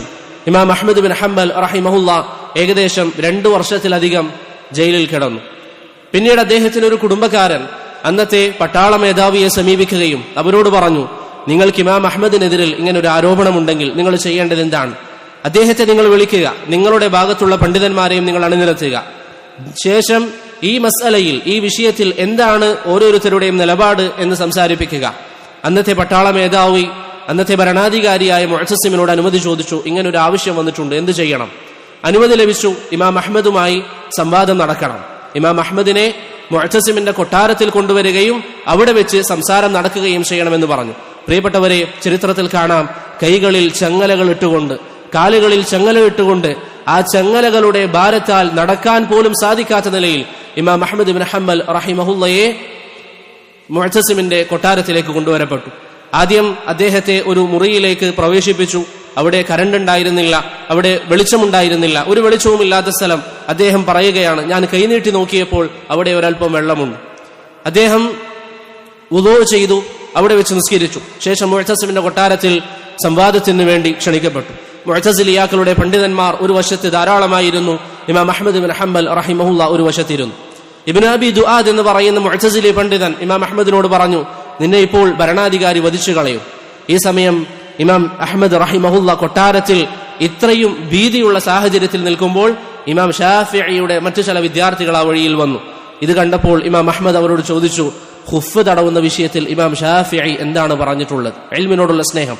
ഒരു വശത്ത് ഇപ്പോൾ കൊല്ലപ്പെടുമെന്ന് ഇമാം അഹ്മദ് പ്രതീക്ഷിച്ചിരിക്കുമ്പോഴാണ് ദീനിന്റെ മസ്അലകളിൽ അവർ കൊടുക്കുന്ന സ്ഥാനം. പ്രിയപ്പെട്ടവരെ, സംവാദം ആരംഭിച്ചു. മുഅ്തസിലിയാക്കൾ അവരുടെ വാദം പറഞ്ഞു. ഇമാം അഹ്മദ് ഖണ്ഡിച്ചു. ഇമാം അഹ്മദ് ഓരോരോ കാര്യങ്ങളും പറഞ്ഞു ഖണ്ഡിച്ചു. അവസാനം മുഅ്തസിമിന് വരെ ബോധ്യപ്പെട്ടു, ഇമാം അഹ്മദിനെ അതിജയിക്കാൻ ഇവർക്ക് സാധിക്കുകയില്ല. ഇമാം അഹ്മദ് റഹിമഹുല്ല അവർ പറയുന്ന എല്ലാ പ്രമാണങ്ങളും ഖുർആനും സുന്നത്തും വെച്ചുകൊണ്ട് ഖണ്ഡിച്ചു. അവസാനം ഇമാം അഹ്മദ് അവരോട് ചോദിച്ചു, നിങ്ങൾ ഈ പറയുന്ന വാദത്തിന്, അഥവാ ഖുർആൻ അള്ളാഹുവിന്റെ സൃഷ്ടിയാണെന്ന വാദത്തിന് ഒരു തെളിവ് ഖുർആനിൽ നിന്നും ഹദീസിൽ നിന്നും ഹാജരാക്കാൻ നിങ്ങൾക്ക് സാധ്യമാണോ? ഇബ്നു അബി ദുആദ് ചോദിച്ചു, നിങ്ങൾക്ക് എന്ത് കാര്യവും ഖുർആനും ഹദീസും അനുസരിച്ച് മാത്രമേ ചെയ്യാവൂ? ഇമാം അഹ്മദ് റഹിമഹുല്ല പറഞ്ഞു, ഖുർആനിന്റെയും ഹദീസിന്റെയും മേലിലല്ലാതെ വേറെ എന്ത് കാര്യത്തിലാണ് ദീനുൽ ഇസ്ലാം നിലനിൽക്കുന്നത് എന്ന് ഇമാം അഹ്മദ് റഹിമഹുല്ല അവരോട് തിരിച്ചു ചോദിച്ചു. പ്രിയപ്പെട്ടവരെ, ഇമാം അഹ്മദിന്റെ മുമ്പിൽ ഈ പണ്ഡിതന്മാരൊക്കെ പരാജയപ്പെട്ടത് കണ്ടപ്പോൾ ഈ പണ്ഡിതന്മാർ അന്നത്തെ ഭരണാധികാരി മുഅ്തസിമിനോട് പറഞ്ഞു, ഇവന്റെ വാക്കുകൾ വെച്ചുകൊണ്ട് താങ്കളെ മയപ്പെടുത്തുകയാണ്. താങ്കൾ ഒരു കാരണവശാലും ഇത് കേൾക്കാൻ പാടില്ല. അവൻ കാഫിറാണ്, അവനെ വധിച്ചു കളയുക. അതിന്റെ എന്തുത്തരവാദിത്വമുണ്ടെങ്കിലും അത് നമ്മുടെ റിഖാബിലാണ്, നമ്മുടെ ഉത്തരവാദിത്വത്തിലാണ് എന്ന് അന്നത്തെ പണ്ഡിതന്മാർ ഫത്വ നൽകി. പക്ഷേ മുഅ്തസിം അതിന് തയ്യാറായില്ല. മുഅ്തസിം അവസാനം ഇമാം അഹ്മദ് റഹിമഹുല്ല മരണപ്പെടും എന്നൊരവസ്ഥ വന്നപ്പോൾ ഇമാം അഹ്മദിനെ ഒഴിവാക്കി വിട്ടു. പിന്നീട് ഇമാം അഹ്മദ് റഹിമഹുല്ല വീട്ടിലേക്ക് മടങ്ങിപ്പോയി. അദ്ദേഹത്തിന്റെ അസുഖമൊക്കെ ഭേദമായപ്പോഴാണ് മുഅ്തസിം മരണപ്പെടുന്നത്. രണ്ടാമത്തെ ഭരണാധികാരിയുടെ മരണം സംഭവിച്ചു. പിന്നീട് വരുന്നത് വാസിഖ് എന്ന് പറയുന്ന ഭരണാധികാരിയാണ്, അതിക്രൂരനായ ഭരണാധികാരി. വാസിഖിന്റെ കാലഘട്ടം വന്നു. വാസിഖ് ഇസ്ലാമിനെതിരിൽ ശക്തമായി, അല്ലെങ്കിൽ ഇമാം അഹ്മദ് ബിൻ ഹംബലിനോട് അങ്ങേയറ്റം ശത്രുതയുള്ള ഒരു വ്യക്തിയായിരുന്നു വാസിഖ്. അന്ന് അഹ്ലുസുന്നക്കെതിരിൽ ശക്തമായ പ്രവർത്തനങ്ങൾ ഈ വാസിഖ് എന്ന് പറയുന്ന ഭരണാധികാരി നടത്തി. നിങ്ങൾ ചിന്തിക്കണം, ഒരു പണ്ഡിതൻ വർഷങ്ങൾ ഇത്രയും അനുഭവിക്കുന്ന പ്രയാസങ്ങൾ. വാസിഖ് വന്നു അഹ്ലുസുന്നയെ ഒന്നടങ്കം, ഇമാം അഹ്മദിനെ മാത്രമല്ല അഹ്ലുസുന്നയെ ഒന്നടങ്കം പ്രയാസപ്പെടുത്താൻ വേണ്ടി തുടങ്ങി. കേവലം ഇമാം അഹ്മദിനെ കൊണ്ടുവന്ന് ഇവിടെ ജയിലറകളിൽ ഇട്ടാലും, ഇമാം അഹ്മദിനെ ചാട്ടവാറുകൊണ്ട് അടിച്ചാലും ഇമാം അഹ്മദ് റഹിമഹുല്ല പിന്തിരിയില്ല എന്ന് വാസിഖിന് ഉറപ്പുണ്ടായിരുന്നു. കാരണം ഇമാം അഹ്മദിനെ ചാട്ടവാറടിച്ച ആ ജോലിക്കാരൻ അവന് പറയാറുണ്ട്, ഞാൻ അടിച്ച അടിയെങ്ങാനും ഇമാം അഹ്മദിനെ അടിച്ച അടി, അതിൽ നിന്ന് കേവലം 2 അടികൾ ഞാനൊരു പശുവിനെ അടിച്ചിരുന്നെങ്കിൽ അത് മരിച്ചു പോകുമായിരുന്നു എന്ന് ആ വ്യക്തി പറയാറുണ്ട്. അത്രയും കഠിനമായി ഇമാം അഹ്മദിനെ അടിക്കും. അദ്ദേഹത്തിന്റെ ചരിത്രങ്ങളിൽ കാണാം, അടിച്ച് അവശനായി അദ്ദേഹത്തിന്റെ ബോധം നഷ്ടപ്പെട്ടാൽ മുഖത്ത് വലിച്ചയച്ചുകൊണ്ടാണ് ഇമാം അഹ്മദ് ബിൻ ഹംബൽ റഹിമഹുല്ലയെ തടവറയിലേക്ക് കൊണ്ടുപോയിരുന്നത്. അങ്ങനെ വാസിഖ് വന്നു. വാസിഖിന് മനസ്സിലായി ഇമാം അഹ്മദിനെ ഈ രീതിയിലൊന്നും പ്രയാസപ്പെടുത്തിയിട്ട് കാര്യമില്ല. അവൻ എന്ത് ചെയ്തു? വാസിഖ് പറഞ്ഞു, ഇമാം അഹ്മദ് വീട്ടിൽ നിന്ന് ആദ്യം പറഞ്ഞു, താങ്കൾ ഈ നാട് വിട്ടു പോകണം, എവിടെയും താങ്കൾ സംസാരിക്കാൻ പാടില്ല, താങ്കൾ ഫത്വ നൽകരുത്, ദീന് പഠിപ്പിക്കാൻ പാടില്ല. അതാണ് ഏക മാർഗമെന്ന് വാസിഖിന് മനസ്സിലായി. ഇമാം അഹ്മദ് റഹിമഹുല്ല വീട്ടിൽ നിന്ന് പുറത്തിറങ്ങാതെയായി. പിന്നീട് അദ്ദേഹം വീട്ടിലേക്ക് മടങ്ങിയപ്പോഴും വീട്ടിൽ നിന്ന് ജുമുഅ നിസ്കാരങ്ങൾക്കോ ജമാഅത്ത് നിസ്കാരങ്ങൾക്കോ പുറത്തു പോകാൻ പാടില്ലായിരുന്നു. വളരെ വലിയ പ്രയാസം. ജമാഅത്ത് നിസ്കാരത്തിന് വരെ അദ്ദേഹത്തിന് വീട്ടിൽ നിന്ന് പുറത്തു പോകാൻ അനുമതി നിഷേധിക്കപ്പെട്ടു. 14 വർഷത്തോളം നീണ്ടുനിന്ന ഫിത്നയാണ് പ്രിയപ്പെട്ടവരെ ഇമാം അഹ്മദ് ബിൻ ഹംബൽ റഹിമഹുല്ല അദ്ദേഹത്തിന്റെ ജീവിതത്തിൽ സഹിച്ചത്. 14 വർഷം 3 ഭരണാധികാരികൾ തുടർച്ചയായി വന്ന് അദ്ദേഹത്തെ ഈ രൂപത്തിൽ പീഡിപ്പിച്ചു. പിന്നീടാണ് അതിനുശേഷമുള്ള ഭരണാധികാരി മുതവക്കിൽ എന്ന് പറയുന്ന ഭരണാധികാരി വരുന്നത്. അദ്ദേഹം അഹ്ലുസുന്നയുടെ ആശയം സ്വീകരിച്ച വ്യക്തിയായിരുന്നു.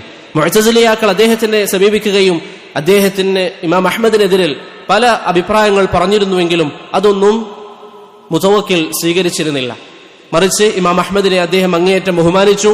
ഇമാം അഹ്മദിന് രോഗമായ അവസ്ഥയിൽ ചികിത്സിക്കാൻ ഡോക്ടറെയൊക്കെ അദ്ദേഹം അയച്ചു കൊടുക്കാറുണ്ടായിരുന്നു. അങ്ങനെ മുതവക്കിൽ വന്നതോടുകൂടി ഇമാം അഹ്മദ് ബിൻ ഹംബൽ റഹിമഹുല്ലക്ക് ഇസ്സത്ത് ലഭിച്ചു. ചില ചരിത്രങ്ങളിൽ കാണാം, പിന്നീട് മുതവക്കിൽ ഏതെങ്കിലും ഒരു വ്യക്തിയെ ഏതെങ്കിലും ഒരു പ്രദേശത്ത് ഖാളിയായി നിശ്ചയിക്കാൻ തീരുമാനിച്ചാൽ ഇമാം അഹ്മദിനോട് അഭിപ്രായം ചോദിക്കുമായിരുന്നു. ഒരു കാലഘട്ടത്തിൽ വീട്ടിൽ നിന്ന് പുറത്തിറങ്ങാൻ സാധിക്കാത്ത 14 വർഷത്തോളം കൊടിയ പീഡനങ്ങൾക്ക് വിധേയമായ ഇമാം അഹ്ലുസുന്ന അഹ്മദ് ബിൻ ഹംബൽ റഹിമഹുല്ല പിന്നീട് അങ്ങേയറ്റം ബഹുമാനിക്കപ്പെടുകയും അദ്ദേഹത്തിന്റെ നിർദ്ദേശപ്രകാരം ഖാളിമാരെ നിശ്ചയിക്കുന്ന അവസ്ഥയിലേക്ക് എത്തുകയും ചെയ്തു. അല്ലാഹു സുബ്ഹാനഹു വ തആലയുടെ മാർഗത്തിൽ സബർ ചെയ്താൽ അല്ലാഹു എത്രമാത്രം ഒരു വ്യക്തിയെ ഉയർത്തുമെന്നുള്ളതാണ് പ്രിയപ്പെട്ടവരെ ഈ ചരിത്രങ്ങൾ നമുക്ക് മനസ്സിലാക്കി തരുന്നത്. അതുകൊണ്ട് അവരുടെ മാർഗത്തിൽ സഞ്ചരിക്കുന്നു എന്ന് പറയുന്ന നാം, ഇമാമുമാരുടെ മാർഗത്തിൽ സഞ്ചരിക്കും എന്ന് പറയുന്ന നാം, പ്രിയപ്പെട്ടവരെ, ഒരു പ്രയാസമുണ്ടാകുമ്പോൾ, ഒരു ബുദ്ധിമുട്ടുണ്ടാകുമ്പോൾ നമുക്ക് പലപ്പോഴും ദീന് വിട്ടേക്കുന്ന അവസ്ഥ പല ആളുകൾക്കും വരുന്നു. ഒരു പ്രയാസം. എന്നാൽ ഇമാം അഹ്മദിനെ നോക്കൂ, അദ്ദേഹത്തിന്റെ കൂടെ ഉണ്ടായിരുന്ന വലിയ പണ്ഡിതന്മാർ, അലി ഇബ്നു അബ്ദുല്ലാഹിൽ മദീനിയെ പോലെയുള്ളവർ, അവരൊക്കെ ഖൽഖുൽ ഖുർആനിന്റെ ഫിത്ന വന്നപ്പോൾ ആ സമയം കൊല്ലപ്പെടുമെന്ന് ഉറപ്പായപ്പോൾ അവർ ഭരണാധികാരി പറയുന്ന വാക്ക് പറഞ്ഞിരുന്നു. പക്ഷേ ഇമാം അഹ്മദ് ബിൻ ഹംബൽ റഹിമഹുല്ല പറഞ്ഞില്ല.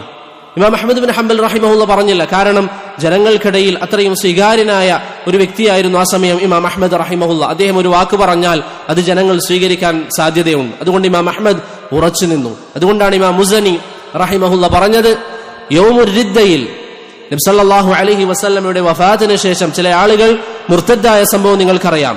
അവരോട് അബൂബക്കർ റളിയല്ലാഹു അൻഹു സ്വീകരിച്ച നിലപാട് പോലെയാണ് യൗമുൽ മിഹ്നയിൽ ഇമാമു അഹ്ലുസുന്ന അഹ്മദ് ബിൻ ഹംബൽ റഹിമഹുല്ല നിലകൊണ്ടത് എന്ന് ഇമാം മുസനി റഹിമഹുല്ല പറയുന്നതായി കാണാം.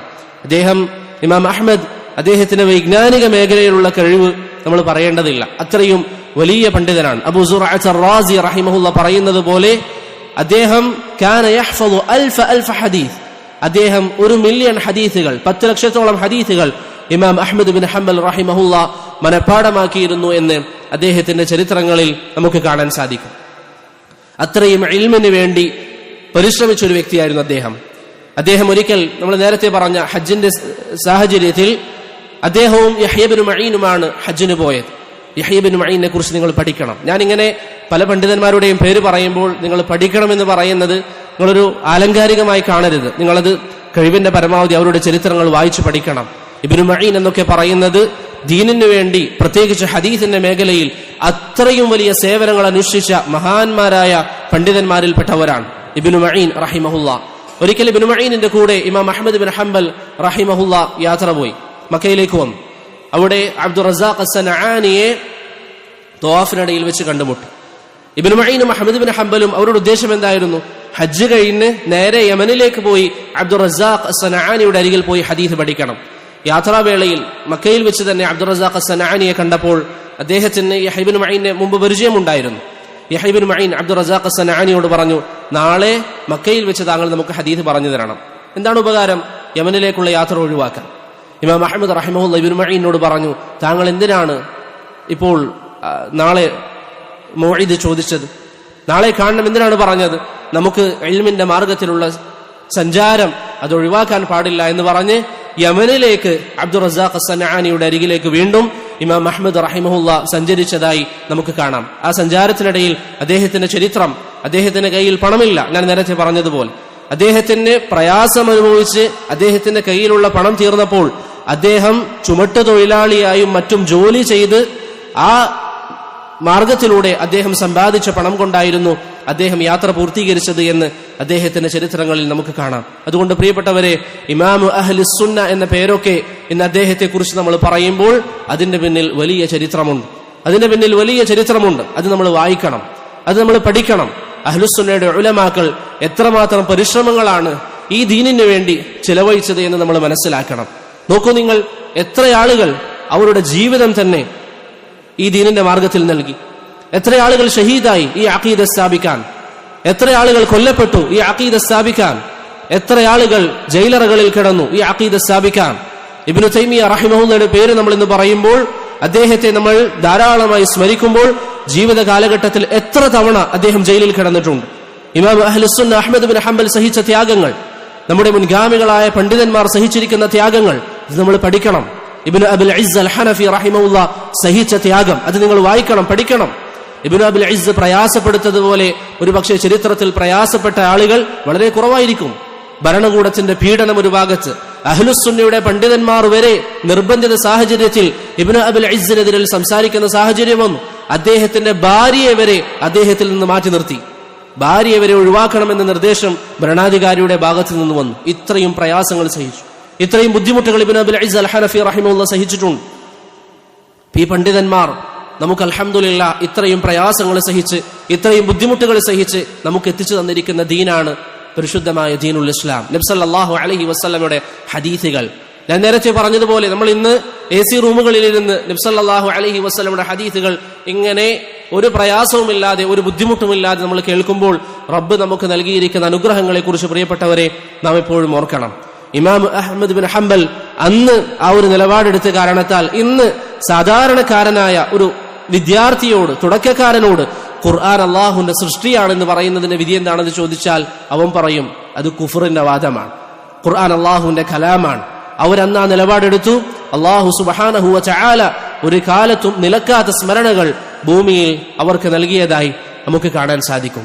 അതുകൊണ്ട് പ്രിയപ്പെട്ടവരെ, ആ പണ്ഡിതന്മാർക്ക് ഫഅരിഫൂ ലഹും ഖദറഹും, അവരുടെ വില നിങ്ങൾ മനസ്സിലാക്കുക. ഇന്ന് ചില ആളുകൾ ഫിഖഹിന്റെ മസായിലുകളിലും മറ്റും ഇമാം അഹ്മദിനെ ഉദ്ധരിക്കും, ഇമാം ഷാഫിഈയെ ഉദ്ധരിക്കും, എന്നിട്ട് എതിരഭിപ്രായം പറയും. അവരോട് എതിരാകാം, മാന്യതയോടുകൂടി അതബോടുകൂടി നമുക്കെതിരാകാം. എന്നിട്ട് ചില ആളുകൾ എന്താ പറയാ, അവരും പുരുഷന്മാർ ഞങ്ങളും പുരുഷന്മാർ, അല്ലെങ്കിൽ അവരും നമ്മെ പോലെ സാധാരണ മനുഷ്യരാണ്, നമുക്കും നമ്മളുടേതായ അഭിപ്രായം പറയാം. അതുകൊണ്ട് അവരോട് ഇത്തരത്തിൽ മോശമായ വാക്കുകൾ പറയുന്നത് പ്രിയപ്പെട്ടവരെ സൂക്ഷിക്കണം. ഇൽമിന്റെ മര്യാദകൾ അവരെക്കുറിച്ച് സംസാരിക്കുമ്പോൾ നമ്മുടെ നാവിലുണ്ടാകണം. അവരെക്കുറിച്ച് പറയുമ്പോൾ അവർക്ക് വേണ്ടി ദുആ ചെയ്യാൻ ഒരു സമയം നാം കണ്ടെത്തണം. അവർ അഹ്ലുസുന്നത്തി വൽ ജമാഅത്തിന്റെ അഖീദ യഥാരീതിയിൽ സംരക്ഷിച്ച, അള്ളാഹു അതിനു വേണ്ടി തയ്യാറാക്കിയ പണ്ഡിതന്മാരാണ്. അബ്ദുല്ലാഹ് ഇബ്നുൽ മുബാറക്കിനോട് ചോദിക്കപ്പെട്ടപ്പോൾ അദ്ദേഹം പറഞ്ഞതുപോലെ, അദ്ദേഹത്തോട് ഒരിക്കൽ ചോദിക്കപ്പെട്ടു, ഇന്ന് പല ആളുകളും ദീനിനെതിരിൽ പരിശ്രമങ്ങൾ നടത്തുന്നു, പല ആളുകളും ദീനിനെതിരിൽ സംസാരിക്കുന്നു. ഇബ്നുൽ മുബാറക് റഹിമഹുല്ല പറഞ്ഞ മറുപടി, യഈശു ലഹൽ ജഹാബിദ, അതിനുവേണ്ടി മഹാന്മാരായ പണ്ഡിതന്മാരെ അല്ലാഹു സുബ്ഹാനഹു വ തആല തയ്യാറാക്കിയിട്ടുണ്ട്. നിങ്ങൾ ചരിത്രങ്ങൾ വായിച്ചു നോക്കൂ. ഒരു ദിവസം രാത്രിയിൽ ഒരു ബിദ്അത്ത് ഉടലെടുത്താൽ പിറ്റേ ദിവസം പകലാകുമ്പോഴേക്ക്, സൂര്യൻ ഉദിക്കുമ്പോഴേക്ക് അതിനുള്ള മറുപടികൾ അഹ്ലുസുന്നയുടെ ഉലമാക്കൾ ഏത് കാലഘട്ടത്തിലും നൽകിയിട്ടുണ്ട്. അതുകൊണ്ട് പ്രിയപ്പെട്ടവരെ, ഇന്ന് നമുക്ക് ഇത്രയും എളുപ്പത്തിൽ ഇസ്ലാം ലഭിച്ചു. അല്ലാഹു സുബ്ഹാനഹു വ തആല വലിയ സൗകര്യം അൽഹംദുലില്ലാഹ് നമുക്ക് ചെയ്തു തന്നു. ഇന്ന് സലഫി ദഅവത്തിനെ, തൗഹീദിനെ സംരക്ഷിക്കുന്ന ഭരണകൂടങ്ങൾ തന്നെ അൽഹംദുലില്ലാഹ് ഭൂമിയിൽ അല്ലാഹു സുബ്ഹാനഹു വ തആല സ്ഥാപിച്ചു. ഇത് റബ്ബ് നമുക്ക് നൽകിയ നിഅമത്താണ്. അത് നാം മനസ്സിലാക്കുകയും അല്ലാഹു സുബ്ഹാനഹു വ തആലയെ ശുക്ർ ചെയ്യുകയും ചെയ്യുക. അങ്ങനെ ഇമാം അഹ്മദ് റഹിമഹുല്ല അദ്ദേഹത്തിന്റെ ഈ ഒരു അവസ്ഥയിൽ, ഈ പറഞ്ഞ 14 വർഷത്തെ പീഡനങ്ങളും മറ്റും സഹിച്ച ശേഷം ഒരു ജുമുഅ ദിവസത്തിൽ റബീഉൽ അവൽ 12 ഹിജറ 241 അദ്ദേഹം മരണപ്പെട്ടു. അന്ന് അദ്ദേഹത്തിന്റെ വയസ്സ് 77 വയസ്സായിരുന്നു. 77ാമത്തെ വയസ്സിലാണ് ഇമാം അഹ്മദ് ബിൻ ഹംബൽ റഹിമഹുല്ല മരണപ്പെടുന്നത്. അദ്ദേഹത്തിന്റെ ചരിത്രത്തിൽ നമുക്ക് കാണാവുന്ന മറ്റൊരു പ്രധാനപ്പെട്ട കാര്യമാണ്, നാം നേരത്തെ പറഞ്ഞു, ഏകദേശം 10 ലക്ഷത്തോളം ഹദീസുകൾ അദ്ദേഹം മനഃപ്പാടമുണ്ടായിരുന്നു. എന്നിട്ട് അദ്ദേഹത്തിന്റെ മകൻ അബ്ദുള്ള പറയുകയാണ്, അദ്ദേഹത്തിന്റെ പ്രധാനപ്പെട്ട 2 മക്കളാണ് അബ്ദുള്ളയും സാലിഹും. അബ്ദുള്ള പറയുകയാണ്, എന്റെ വാപ്പ ഇത്രയധികം ഹദീസുകൾ ഹിഫ്ളുണ്ടായിട്ടും പുസ്തകമെടുക്കാതെ അല്ലെങ്കിൽ കിതാബ് നോക്കാതെ ഹദീസുകൾ പറയാറില്ലായിരുന്നു എന്ന് അദ്ദേഹത്തിന്റെ മകൻ പറയുന്നതായി കാണാം. അത്രയും സൂക്ഷ്മത കാണിച്ചിരുന്നു. അദ്ദേഹത്തിന്റെ മനഃപ്പാടമുണ്ട്, അബൂ സുറഅത്ത് റാസി പറയുന്നത് പോലെ. എന്നിട്ടും അദ്ദേഹം ഈ മനഃപ്പാടം അവലംബിക്കാറില്ല, മറിച്ച് കിതാബ് നോക്കിയിട്ടാണ് ഹദീസുകൾ പറയാറുള്ളത് എന്ന് അദ്ദേഹത്തിന്റെ ചരിത്രങ്ങളിൽ നമുക്ക് കാണാൻ സാധിക്കും. അതുകൊണ്ട് ഇമാം അഹ്ലുസുന്ന അഹ്മദ് ബിൻ ഹംബൽ റഹിമഹുല്ല അദ്ദേഹത്തിന്റെ ചരിത്രം നിങ്ങൾ വായിക്കുക, അവരുടെ മാർഗത്തിൽ സഞ്ചരിക്കാൻ നാം ശ്രമിക്കുകയും ചെയ്യുക.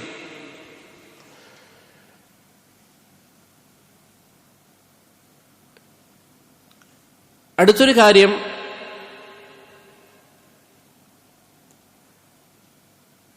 ഇവിടെ ഒരു ഫായിദ നമ്മൾ മനസ്സിലാക്കേണ്ട, ഇന്ന് പല ആളുകൾക്കും വന്നിരിക്കുന്ന ഒരു പിഴവ് കൂടി മനസ്സിലാക്കാൻ, ഇദ്ദേഹത്തിന്റെ ചരിത്രത്തിൽ നിന്ന് നമുക്ക് മനസ്സിലാക്കാൻ, ഇമാം അഹ്മദിന്റെ കാലഘട്ടത്തിൽ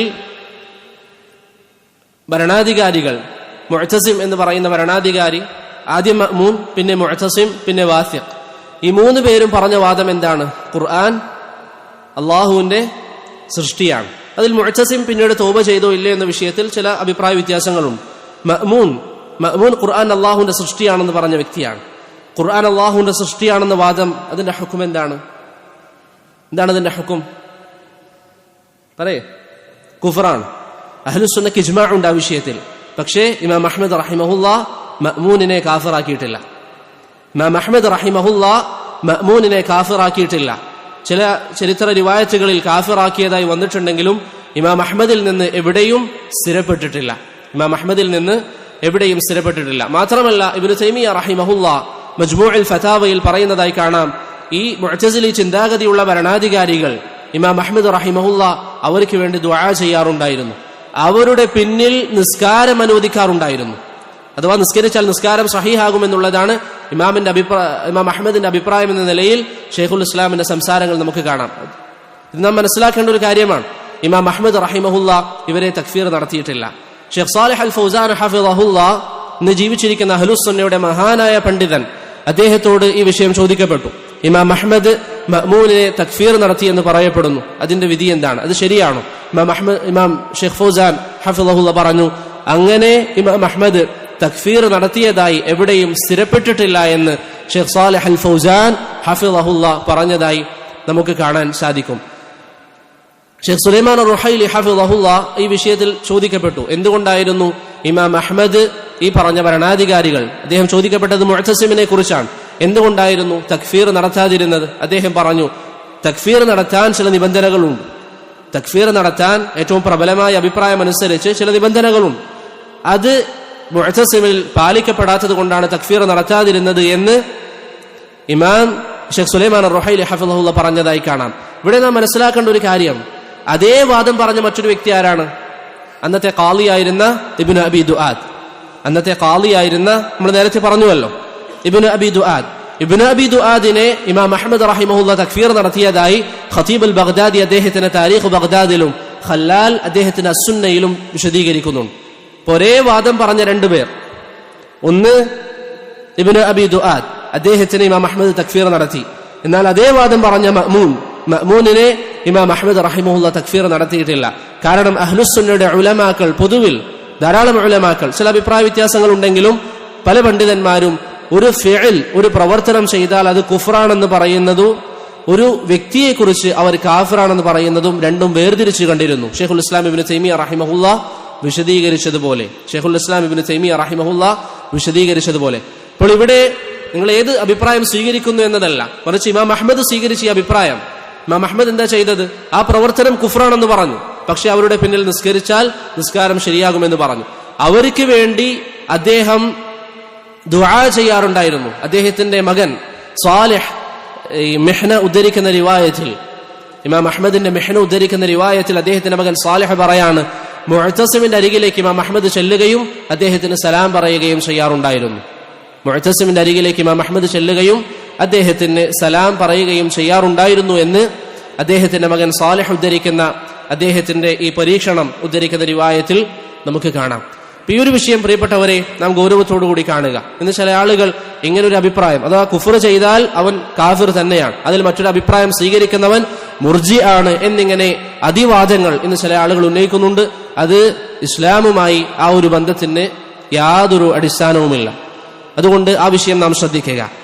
അടുത്തൊരു കാര്യം, ഇമാം അഹ്മദിനെ കുറിച്ച് ഈ കാര്യങ്ങൾ നാം മനസ്സിലാക്കി കഴിഞ്ഞാൽ രണ്ടാമത്തേത് നാം പഠിക്കാൻ തിരഞ്ഞെടുത്ത ഈ കിതാബ് ഉസൂലുസ് സുന്ന, ഇമാം അഹ്മദിന്റെ ഉസൂലുസ് സുന്ന എന്ന് പറയുന്ന ഈ ഗ്രന്ഥം, ഇത് അദ്ദേഹത്തിന്റെ ഗ്രന്ഥമാണ് എന്നുള്ളതാണ് അല്ലാഹു അലം ഏറ്റവും ശരിയായ അഭിപ്രായം.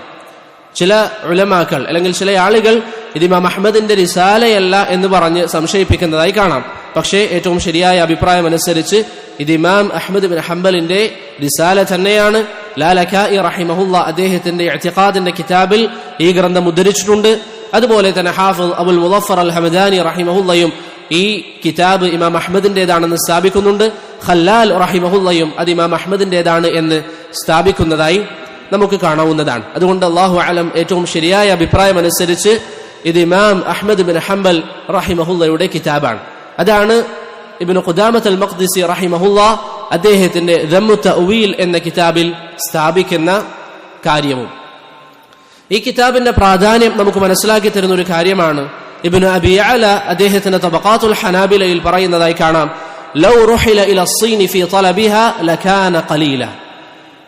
ചൈനയിലേക്ക് ഈ കിതാബ് പഠിക്കാൻ വേണ്ടി ഒരുവൻ യാത്ര ചെയ്യുകയാണെങ്കിൽ അത് കുറഞ്ഞ ഒരു പരിശ്രമം മാത്രമാണ്. അത്രയും മഹത്വമുള്ള, അതിലധികം യാത്ര ചെയ്യേണ്ടി വന്നാലും യാത്ര ചെയ്ത് പഠിക്കാൻ മാത്രമുള്ള കിതാബാണ് ഇമാം അഹ്മദിന്റെ ഉസൂലുസ് സുന്ന എന്ന് ഇബ്നു അബി യഅല തബഖാത്തുൽ ഹനാബിലയിൽ പറയുന്നതായി നമുക്ക് കാണാം. ഇവിടെയൊക്കെ നാം ചിന്തിക്കേണ്ടത്, ഞാൻ നേരത്തെ പറഞ്ഞതുപോലെ, റബ്ബ് നമുക്ക് നൽകിയിരിക്കുന്ന അനുഗ്രഹത്തിന്റെ വലിപ്പമാണ്. റബ്ബ് നമുക്ക് നൽകിയ അനുഗ്രഹത്തിന്റെ വലിപ്പമാണ്. അൽഹംദുലില്ലാഹ്, ഒരു പ്രയാസവുമില്ലാതെ ഒരു ബുദ്ധിമുട്ടുമില്ലാതെ ഇന്ന് അൽഹംദുലില്ലാഹ് നമുക്ക് ദീന് പഠിക്കാനുള്ള സൗകര്യം അല്ലാഹു ഒരുക്കി തന്നു. എത്ര എളുപ്പമാണ് പ്രിയപ്പെട്ടവരെ നമുക്കിന്ന് ദീന് പഠിക്കാൻ. നാം ഓരോരുത്തരും സ്വയം വിചാരണ ചെയ്യുക. എന്നിട്ട് ഞാൻ എന്ത് ചെയ്തു? ഇമാം അഹ്മദ് പ്രവേശിച്ച ആ സ്വർഗം, ഇമാം അഹ്മദ് എന്തിനാണ് ഇതൊക്കെ ചെയ്തത്? ഈ 14 വർഷത്തെ കഠിനമായ പീഡനങ്ങൾ ഇമാം അഹ്മദ് സഹിച്ചത് എന്തിനു വേണ്ടിയായിരുന്നു? സ്വർഗത്തിന് വേണ്ടിയാണ്. അള്ളാഹുവിന്റെ മുന്നിലെത്തിയാൽ സന്തോഷിക്കുമെന്ന് ഇമാം അഹ്മദിന് അറിയാമായിരുന്നു. അതുകൊണ്ടാണ് ഇമാം അഹ്മദ് സഹിച്ചത്.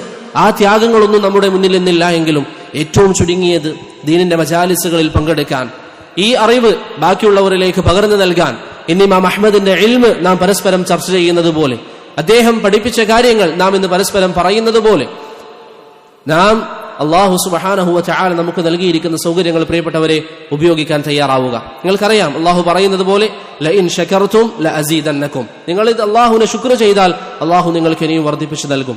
പലപ്പോഴും നമുക്ക് സംഭവിക്കുന്ന ഏറ്റവും വലിയ പിഴവ്, ഞാനാണെങ്കിലും പല സഹോദരങ്ങളാണെങ്കിലും നമുക്ക് ലഭിച്ചിരിക്കുന്ന അനുഗ്രഹങ്ങളെക്കുറിച്ചുള്ള ബോധം പോലും നമുക്കില്ല.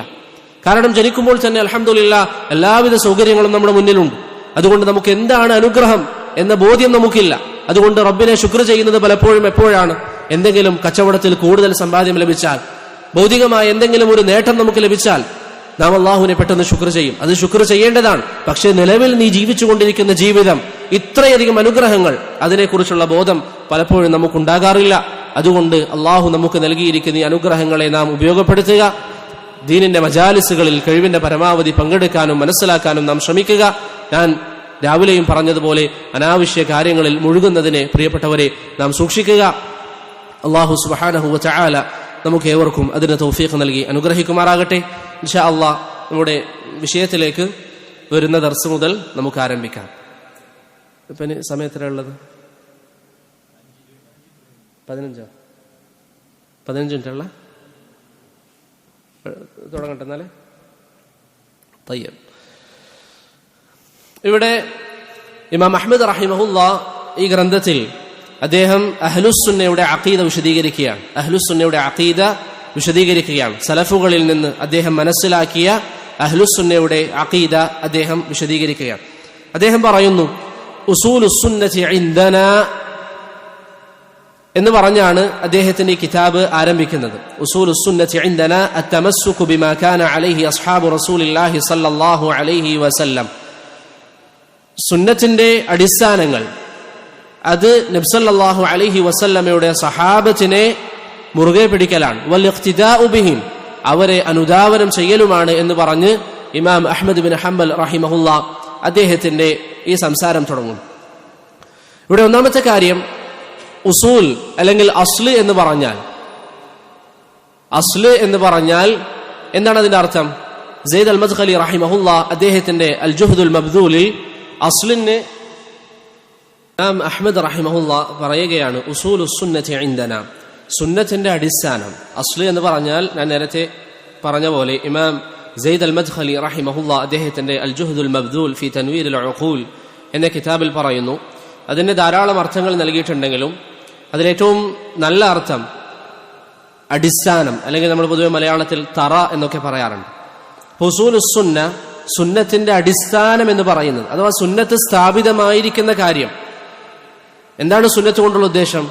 ഹാഫിദ് ഇബ്നു റജബ് അൽ ഹംബലി റഹിമഹുല്ലാഹ് അദ്ദേഹത്തിന്റെ കശ്ഫുൽ ഖുർബയിൽ പറഞ്ഞു, ومراد هؤلاء الأئمة بالسنة طريقة النبي صلى الله عليه وسلم التي كان عليها هو وأصحابه السالمة من الشبهات والشهوات. മുൻഗാമികളായ പണ്ഡിതന്മാർ സുന്നത്ത് എന്ന് പറഞ്ഞാൽ അതുകൊണ്ടുള്ള ഉദ്ദേശം നബി സല്ലല്ലാഹു അലൈഹി വസല്ലമ തങ്ങളുടെയും സഹാബത്തിന്റെയും മാർഗം, പ്രവാചകന്റെയും സഹാബത്തിന്റെയും മാർഗം. ഇന്ന് പൊതുവിൽ നമ്മൾ പലപ്പോഴും സുന്നത്ത് എന്ന് ഉപയോഗിക്കുന്നത് എന്തിനാണ്? വാജിബല്ലാത്ത കാര്യങ്ങൾക്ക് നമ്മൾ എന്ത് പറയും? സുന്നത്ത് എന്ന് പറയും. പക്ഷെ ഇവിടെ ഉദ്ദേശം ഉസൂലുസ്സുന്ന, സുന്നത്തിന്റെ അടിസ്ഥാനം എന്നതുകൊണ്ടുള്ള ഉദ്ദേശം ഈ ദീനിന്റെ അടിസ്ഥാനം, നബി സല്ലല്ലാഹു അലൈഹി വസല്ലമയും സഹാബികളും നിലകൊണ്ട ഈ മാർഗത്തിന്റെ അടിസ്ഥാനങ്ങളാണ് ഇവിടെ ഇമാം അഹ്മദ് റഹിമഹുല്ലാഹ് വിശദീകരിക്കുന്നത്. അതിനിടയിൽ ഫായിദയായി ഒരു കാര്യം നാം മനസ്സിലാക്കേണ്ടത്, ചില സാധാരണക്കാർക്കൊക്കെ തെറ്റുപറ്റുന്ന ഒരു വിഷയമാണ്. സുന്നത്ത് എന്ന പദത്തിന് ശരീഅത്തിൽ 4 അർത്ഥങ്ങളുണ്ട്. സുന്നത്ത് എന്ന പദത്തിന് ശരീഅത്തിൽ 4 അർത്ഥങ്ങളുണ്ട്. അത് ഏതൊരു സാഹചര്യത്തിലാണ് ഉപയോഗിക്കപ്പെടുന്നത് അതനുസരിച്ചാണ് അതിന്റെ അർത്ഥം വരിക. ഒരർത്ഥം ബിദ്അത്തുകൾക്കെതിരായി നമ്മൾ എന്ത് പറയും? സുന്നത്ത് എന്ന് പറയും. ബിദ്അത്തിനെതിരായി സംസാരിക്കുമ്പോൾ സുന്നത്ത് എന്ന് പറയും. പൊതുവെ തൗഹീദിന്റെ ഉലമാക്കളൊക്കെ അവരുടെ സംസാരത്തിൽ പറയും. അതുപോലെ നബി സല്ലല്ലാഹു അലൈഹി വസല്ലം ഇർബാദ് ഇബ്നു സാരിയ റളിയല്ലാഹു അൻഹു ഉദ്ധരിക്കുന്ന ഹദീസിൽ പ്രവാചകൻ പറഞ്ഞു,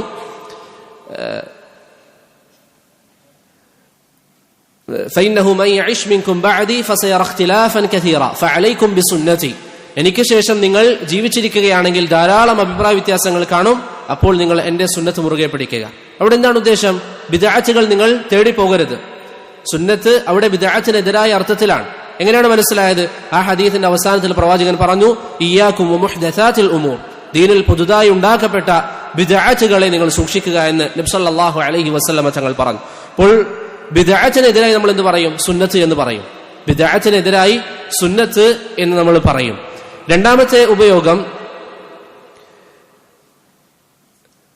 ദീനിന് പൊതുവായി നബി സല്ലല്ലാഹു അലൈഹി വസല്ലം ഏതൊരു ദീനാണോ നമുക്ക് പഠിപ്പിച്ചു തന്നത്, ആ ശരീഅത്തിന് എന്ത് പറയും? സുന്നത്താണെന്ന് പറയും. ആ ശരീഅത്തിന് സുന്നത്താണ് എന്ന് പറയും. പരിശുദ്ധ ഖുർആനിൽ വന്ന കാര്യങ്ങൾക്ക് ആ അടിസ്ഥാനത്തിൽ എന്ത് പറയാം? ഇത് സുന്നത്താണ്. നബി സല്ലല്ലാഹു അലൈഹി വസല്ലമയുടെ ഹദീസിൽ വന്ന കാര്യങ്ങൾക്ക് ഇത് സുന്നത്താണെന്ന് പറയാം. അതാണ് നബി സല്ലല്ലാഹു അലൈഹി വസല്ലം ഒരു ഹദീസിൽ പറഞ്ഞത്, ഫമൻ റഗിബ അൻ സുന്നതി ഫലൈസ മിന്നി. ഇപ്പൊ ദീനിന് പൊതുവായി സുന്നത്ത് എന്ന് പറയും, ബിദ്അത്തുകൾക്ക് ഓപ്പോസിറ്റ് ആയിട്ട് പറയുമ്പോഴും സുന്നത്ത് എന്ന് പറയും.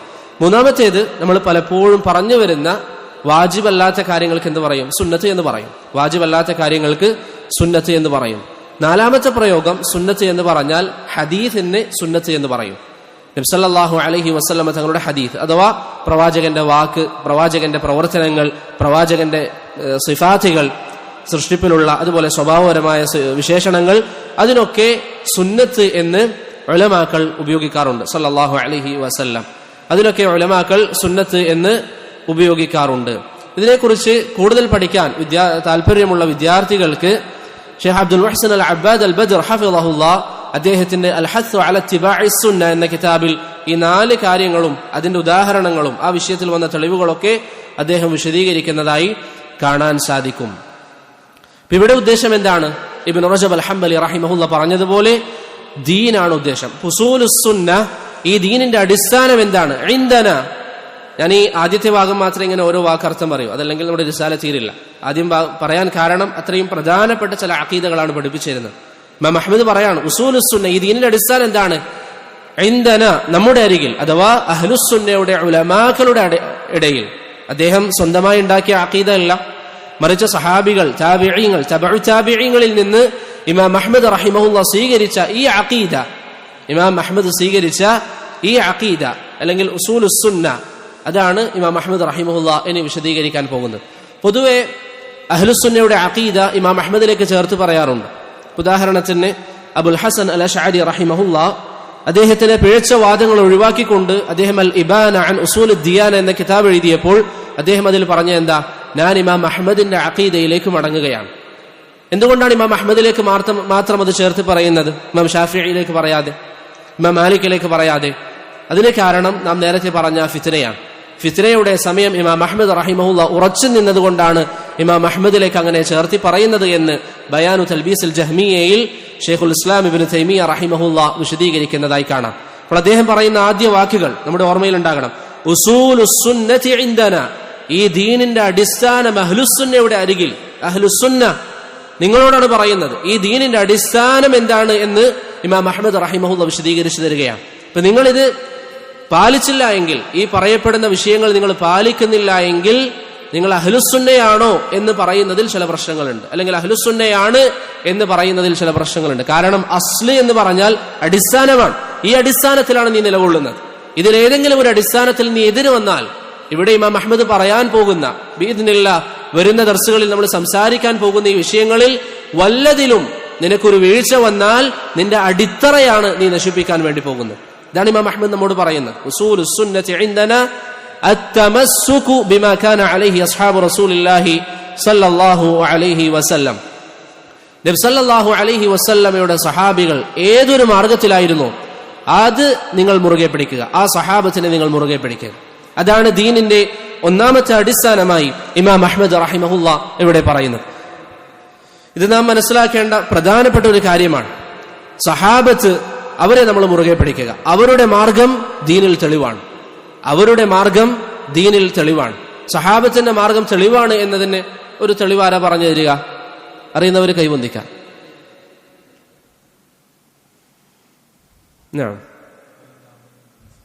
അഹ്സൻ, ഫൈൻ ആമനു ബിമിസ്ലി മാ ആമൻതും ബിഹി ഫഖദ് ഇഹ്തദു.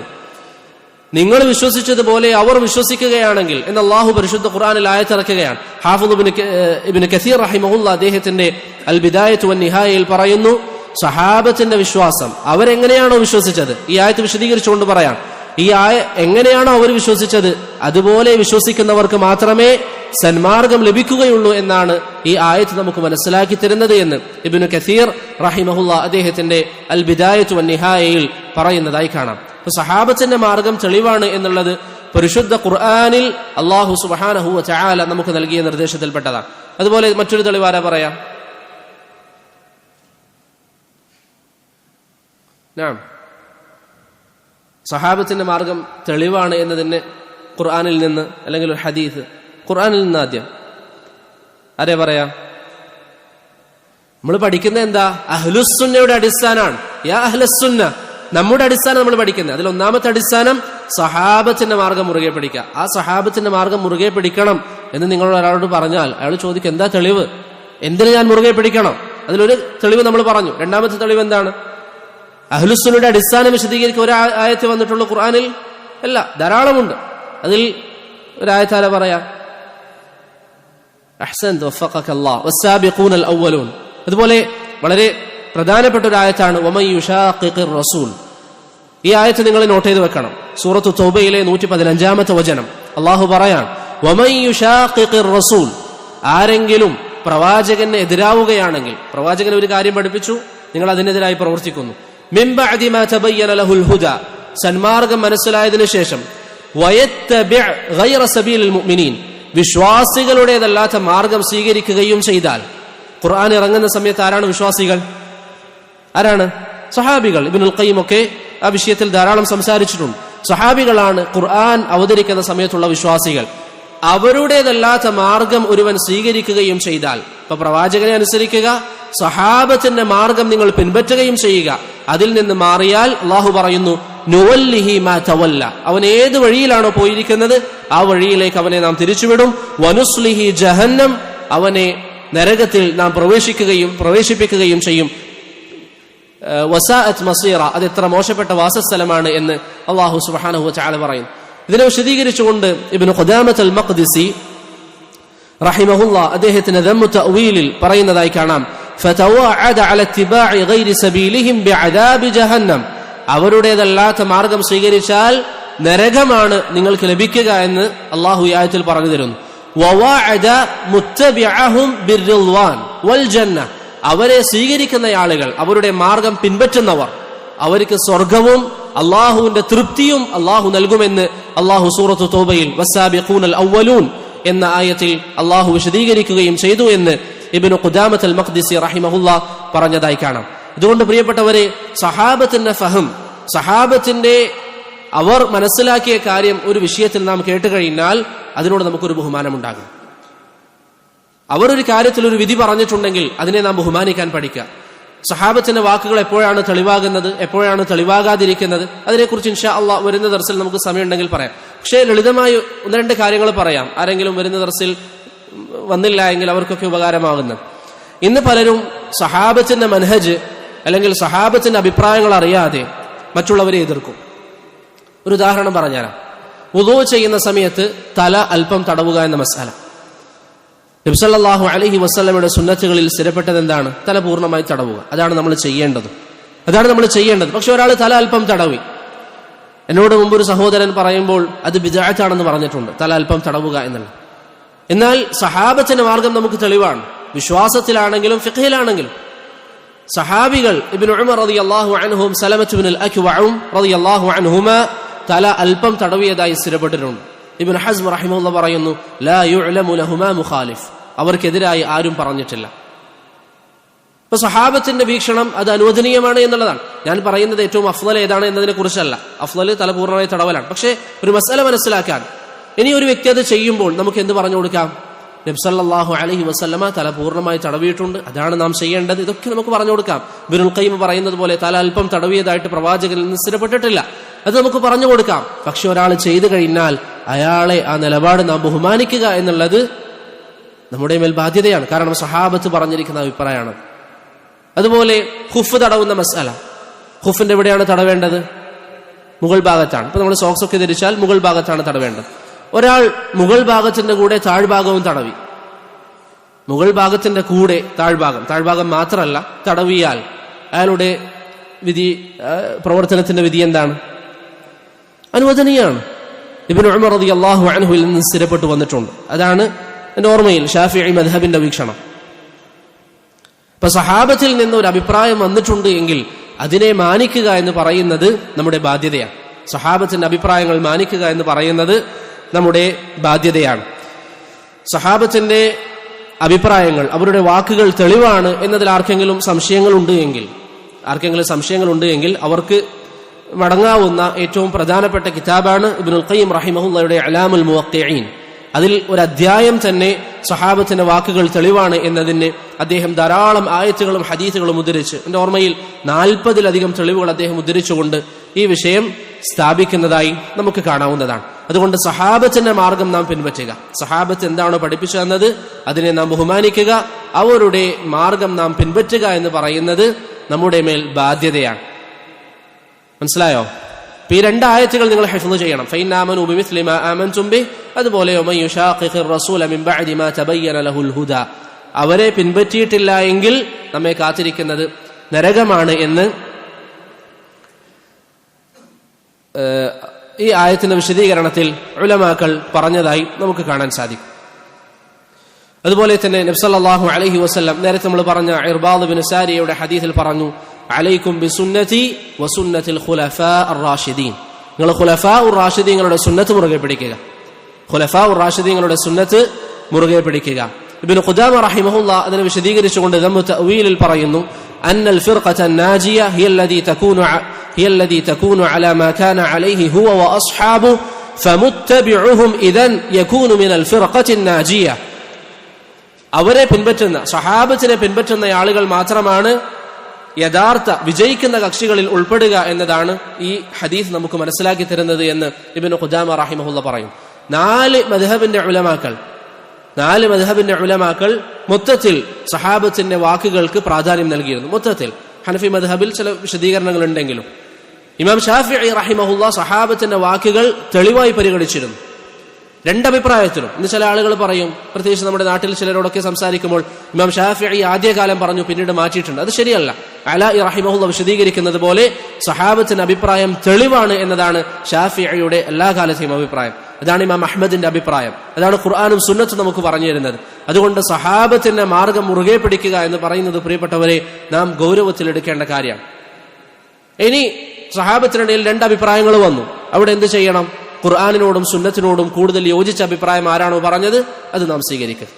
ഇനി സഹാബത്ത് ഒരു അഭിപ്രായം പറഞ്ഞു, അല്ലെങ്കിൽ ഒരു സഹാബി ഒരു അഭിപ്രായം പറഞ്ഞു, ആ അഭിപ്രായം സഹാബികൾക്കിടയിൽ വ്യാപകമായിട്ടുണ്ട്, ആരും എതിർത്തിട്ടില്ല. അങ്ങനെയാണെങ്കിൽ പണ്ഡിതന്മാർ അത് ഇജ്മാഇന്റെ ഒരു ഇനമായിട്ടാണ് പരിഗണിച്ചിരിക്കുന്നത്. അത് തെളിവാണ്. ഒരു സഹാബി ഒരു അഭിപ്രായം പറഞ്ഞു, ആ അഭിപ്രായം പണ്ഡിതന്മാർ ഇജ്മാ ഉദ്ധരിച്ചു, ആ അഭിപ്രായം സ്വീകരിക്കില്ല എന്ന്. ആ സാഹചര്യത്തിൽ അത് തെളിവല്ല. ആരോ ഒരു ഉദാഹരണം പറയാ?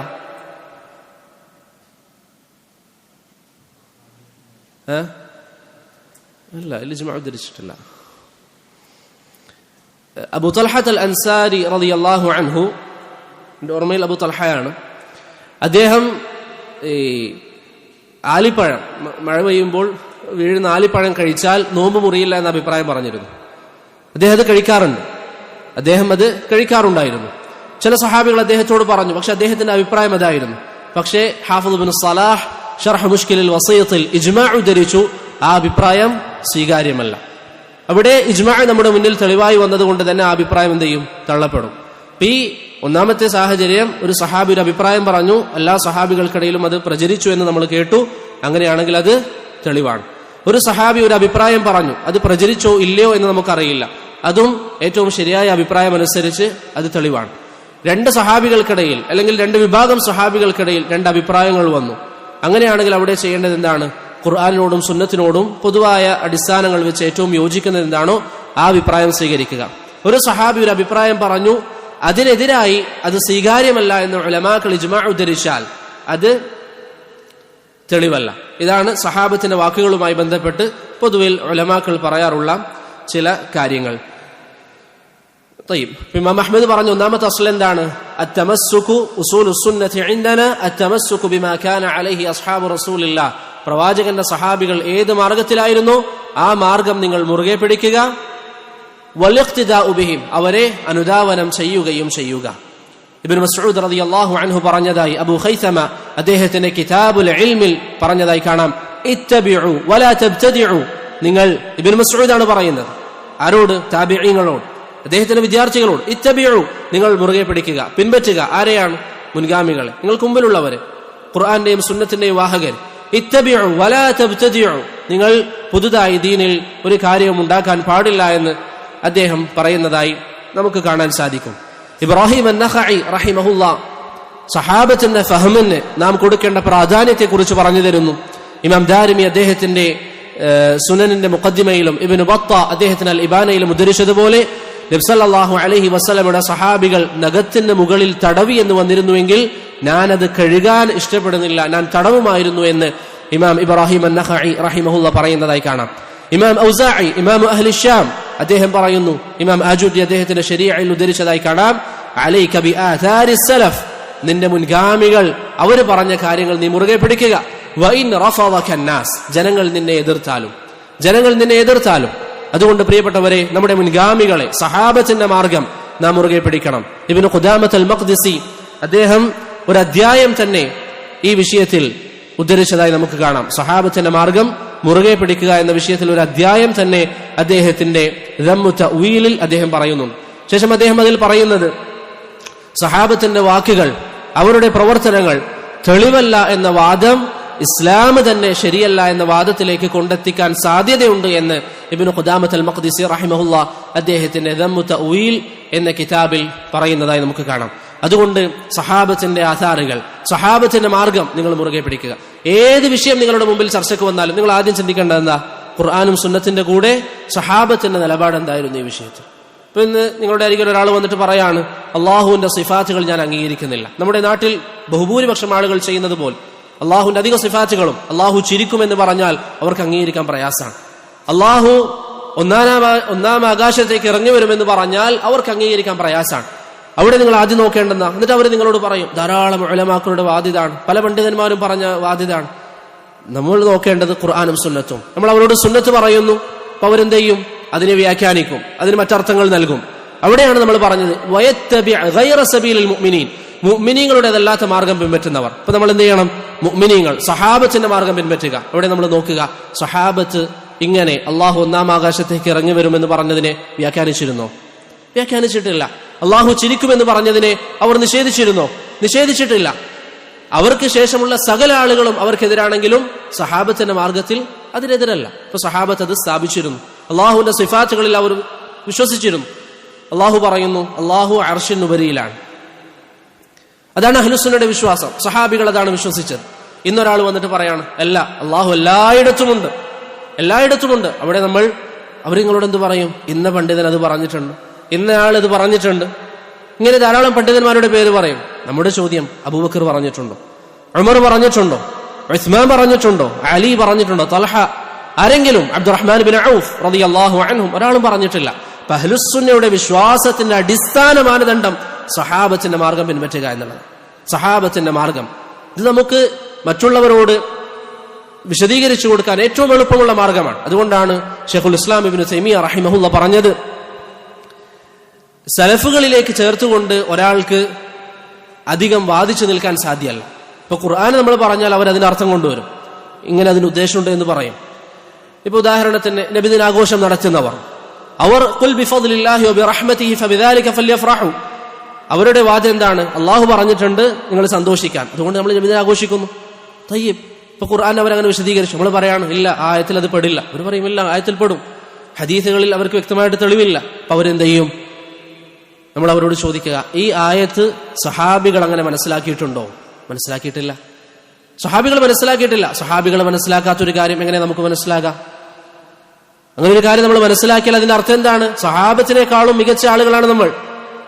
സഹാബത്തിന്റെ ചരിത്രം ക്രോഡീകരിക്കപ്പെട്ടിട്ടുണ്ട്. ഇപ്പൊ ഏത് വിഷയത്തിലും പ്രിയപ്പെട്ടവരെ, ശൈഖുൽ ഇസ്ലാം പറയുന്നത് പോലെ ബിദ്അത്തുകാർക്കെതിരിൽ, ഇസ്ലാമിനെതിരിൽ പുത്തൻവാദം കൊണ്ടുവരുന്നവർക്കെതിരിൽ നമുക്ക് അവരെ തടയാനുള്ള ഏറ്റവും നല്ല മാർഗം സഹാബത്തിന്റെ മാർഗം മുറുകെ പിടിക്കുക എന്നുള്ളത്. നിങ്ങൾ ചിന്തിച്ചു നോക്കിയാൽ പ്രവാചകനിൽ നിന്ന് പഠിച്ചവരാണവർ. അവരെക്കാളും നല്ലവർ ആരും തന്നെയില്ല. അഹ്ലുസുന്നയുടെ ഇജ്മാ ആണ്, സഹാബികളാണ് ഒറ്റക്കാണെങ്കിലും കൂട്ടായിട്ടാണെങ്കിലും ഏറ്റവും മികച്ച ആളുകൾ. അവരെക്കാളും നന്നാകാൻ ഒരാൾക്കും സാധ്യമല്ല. ചില പണ്ഡിതന്മാരുടെ സംസാരത്തിൽ ഒറ്റക്കൊറ്റക്ക് ഓരോ സഹാബിയാണ് പിൽക്കാലഘട്ടത്തിൽ വന്നവരെക്കാളും നല്ലതെന്ന് പറയാൻ പറ്റും ചില ചർച്ചകളുണ്ടെങ്കിലും പണ്ട് ആ വിഷയത്തിൽ ഇജ്മാ സ്ഥാപിതമായിട്ടുണ്ട്. അതുകൊണ്ട് അതിനുശേഷം പറഞ്ഞവരുടെ വാക്കുകൾ ശരിയല്ല. സഹാബികളാണ് ഒറ്റക്കാണെങ്കിലും കൂട്ടമായിട്ടാണെങ്കിലും ഏറ്റവും അഫ്ളലായ ആളുകൾ. അപ്പൊ അവരുടെ മാർഗം മുറുകെ പിടിക്കുക എന്ന് പറയുന്നതാണ് നമ്മുടെ ദീനിൽ നമുക്ക് വിജയിക്കാനുള്ള ഏറ്റവും വലിയ മാർഗം. അതുകൊണ്ട് ഈ വിഷയത്തിൽ നമുക്ക് ശ്രദ്ധയുണ്ടാകണം. അവരുടെ മാർഗം എന്ന് പറഞ്ഞാൽ ഞാൻ അധികം വിശദീകരിക്കുന്നില്ല. എല്ലാ വിഷയത്തിലും ഇപ്പൊ ഫിഖ്ഹിയായ മസല ആയിക്കൊള്ളട്ടെ, അവർക്കൊരു അഭിപ്രായം ഉണ്ടാകും. ഇപ്പൊ നിങ്ങൾക്ക് ഇതുകൂടി പറഞ്ഞാൽ നിർത്താം. ഫിഖ്ഹിയായ ഒരു മസലയിൽ എങ്ങനെ നിങ്ങൾ പെരുമാറണം, സ്വഹാബത്തിന്റെ അഭിപ്രായങ്ങളിലേക്ക് നിങ്ങൾ നോക്കുക. നബി സല്ലല്ലാഹു അലൈഹി വസല്ലം ബനൂ ഖുറൈദയിലേക്ക് സ്വഹാബികളെ അയക്കുമ്പോൾ അവരോട് പറയുന്നു, അസർ നിസ്കാരം അവിടെ എത്തിയ ശേഷം അല്ലാതെ നിസ്കരിക്കാൻ പാടില്ല. സ്വഹാബികൾ പോയി. ചില ആളുകൾ വഴിയിൽ വെച്ച് പറഞ്ഞു, പ്രവാചകൻ ഉദ്ദേശിച്ചത് പെട്ടെന്ന് നിങ്ങൾ ബനൂ ഖുറൈദയിലേക്ക് എത്തണം എന്നാണ്, അതല്ലാതെ അസർ നിസ്കാരം വൈകിപ്പിക്കാനല്ല. അവർ വഴിയിൽ വെച്ച് നിസ്കാര സമയത്ത് നിസ്കരിച്ചു. വേറെ ചില ആളുകൾ പറഞ്ഞു, അല്ല, പ്രവാചകൻ പറഞ്ഞത് ബനൂ ഖുറൈദയിൽ എത്തിയ ശേഷം നിസ്കരിക്കാനാണ്. അവരവിടെ പോയിട്ട് എന്ത് ചെയ്തു? നിസ്കരിച്ചു. ബനൂ ഖുറൈദയിൽ നിസ്കരിച്ചു. പ്രവാചകന്റെ അരികിൽ വന്നു, വിഷയം രണ്ടുപേരും പറഞ്ഞു. ഹദീസിൽ കാണാം, നബി സല്ലല്ലാഹു അലൈഹി വസല്ലം ആരെയും കുറ്റം പറഞ്ഞിട്ടില്ല. സ്വഹാബികൾ അതിന്റെ പേരിൽ പരസ്പരം നമ്മുടെ അഭിപ്രായമാണ് ശരി എന്ന് പറഞ്ഞിട്ട് എന്ത് ചെയ്തിട്ടില്ല? തല്ലുകൂടിയിട്ടുമില്ല. അപ്പൊ അവിടെ സഹാബത്തിന്റെ മാർഗം പിൻപറ്റുക എന്ന് പറഞ്ഞാൽ ഷെയ്ഖുൽ ഇസ്ലാം പറയുന്നത് പോലെ എല്ലാത്തിലും, എല്ലാ കാര്യത്തിലും, അത് കേവലം വിശ്വാസത്തിൽ മാത്രമല്ല, ഫിഖ്ഹിയായ മസായിലുകൾ അവർ കണ്ടിരുന്ന അഭിപ്രായം എന്തായിരുന്നു? ഉദാഹരണത്തിന് ഈ നായയെ വളർത്തുന്നതുമായി ബന്ധപ്പെട്ട ഹദീസ്. നായയെ വളർത്തുന്നതിൽ നിങ്ങൾക്കറിയാം, ഇളവ് വന്ന ഒരു വിഷയമാണ് കൃഷിയുമായി ബന്ധപ്പെട്ട ഹദീസ്. കൃഷി വളർത്തുന്നവർക്ക് നായയെ വളർത്താം, അല്ലെ? കൃഷിയുള്ള ആളുകൾക്ക് അതിനെ സംരക്ഷിക്കാൻ നായയെ വളർത്താം. ഇബ്നു ഉമർ റളിയല്ലാഹു അൻഹു ഹദീസ് ഉദ്ധരിച്ചു. ഇത് കേട്ടപ്പോൾ അബൂ ഹുറൈറ റളിയല്ലാഹു അൻഹു പറഞ്ഞ എന്താണ്? യർഹമുല്ലാഹു അബാ അബ്ദുറഹ്മാൻ കാന സാഹിബ് സറഅ. ഇബ്നു ഉമർ റളിയല്ലാഹു അൻഹുവിന്റെ നിലപാട് ആ ഹദീസ് ശരിയല്ല എന്ന അർത്ഥത്തിൽ ആര് പറഞ്ഞു? അബൂ ഹുറൈറ റളിയല്ലാഹു അൻഹു പറഞ്ഞു. ആ ഹദീസ് ശരിയാണ്, വേറെയും സ്വഹാബികൾ ഉദ്ധരിച്ചിട്ടുണ്ട്. പക്ഷെ അബൂ ഹുറൈറ റളിയല്ലാഹു പറഞ്ഞു. പക്ഷെ അതിന്റെ പേരിൽ അവർ തമ്മിൽ ഒരു പ്രശ്നം ഉണ്ടായിരുന്നില്ല. ഇപ്പൊ ഫിഖ്ഹിന്റെ വിഷയത്തിൽ നമ്മൾ സ്വഹാബത്തിന്റെ മാർഗം പിൻപറ്റണം. ഫിഖ്ഹിന്റെ വിഷയത്തിൽ അവരുടെ മാർഗം നമ്മൾ പിൻപറ്റണം. അതാണ് നമ്മുടെ അസ്ല് എന്ന് ഇമാം അഹ്മദ് ബിൻ ഹംബൽ റഹിമഹുല്ലാ ഇവിടെ വിശദീകരിക്കുന്നതായി നമുക്ക് കാണാൻ സാധിക്കും. അല്ലാഹു സുബ്ഹാനഹു വ തആല സ്വഹാബത്തിന്റെ മാർഗം പിൻപറ്റാൻ, അവരുടെ മാർഗം അനുധാവനം ചെയ്ത് ജീവിക്കാൻ നമുക്ക് ഏവർക്കും തൗഫീഖ് നൽകി അനുഗ്രഹിക്കുമാറാകട്ടെ. കൂടുതൽ കാര്യങ്ങൾ മനസ്സിലാക്കാനും അവരോടൊപ്പം നബി സല്ലല്ലാഹു അലൈഹി വസല്ലമയുടെ കൂടെ സ്വർഗ്ഗത്തിൽ ഫിർദൗസ്, ജന്നാത്തുൽ ഫിർദൗസിൽ പ്രവേശിക്കാനും അല്ലാഹു നമുക്ക് ഏവർക്കും തൗഫീഖ് നൽകി അനുഗ്രഹിക്കുമാറാകട്ടെ. 2-3 മിനിറ്റ് ആർക്കെങ്കിലും എന്തെങ്കിലും സംശയങ്ങൾ പറഞ്ഞതിലുണ്ടെങ്കിൽ ചോദിക്കാം.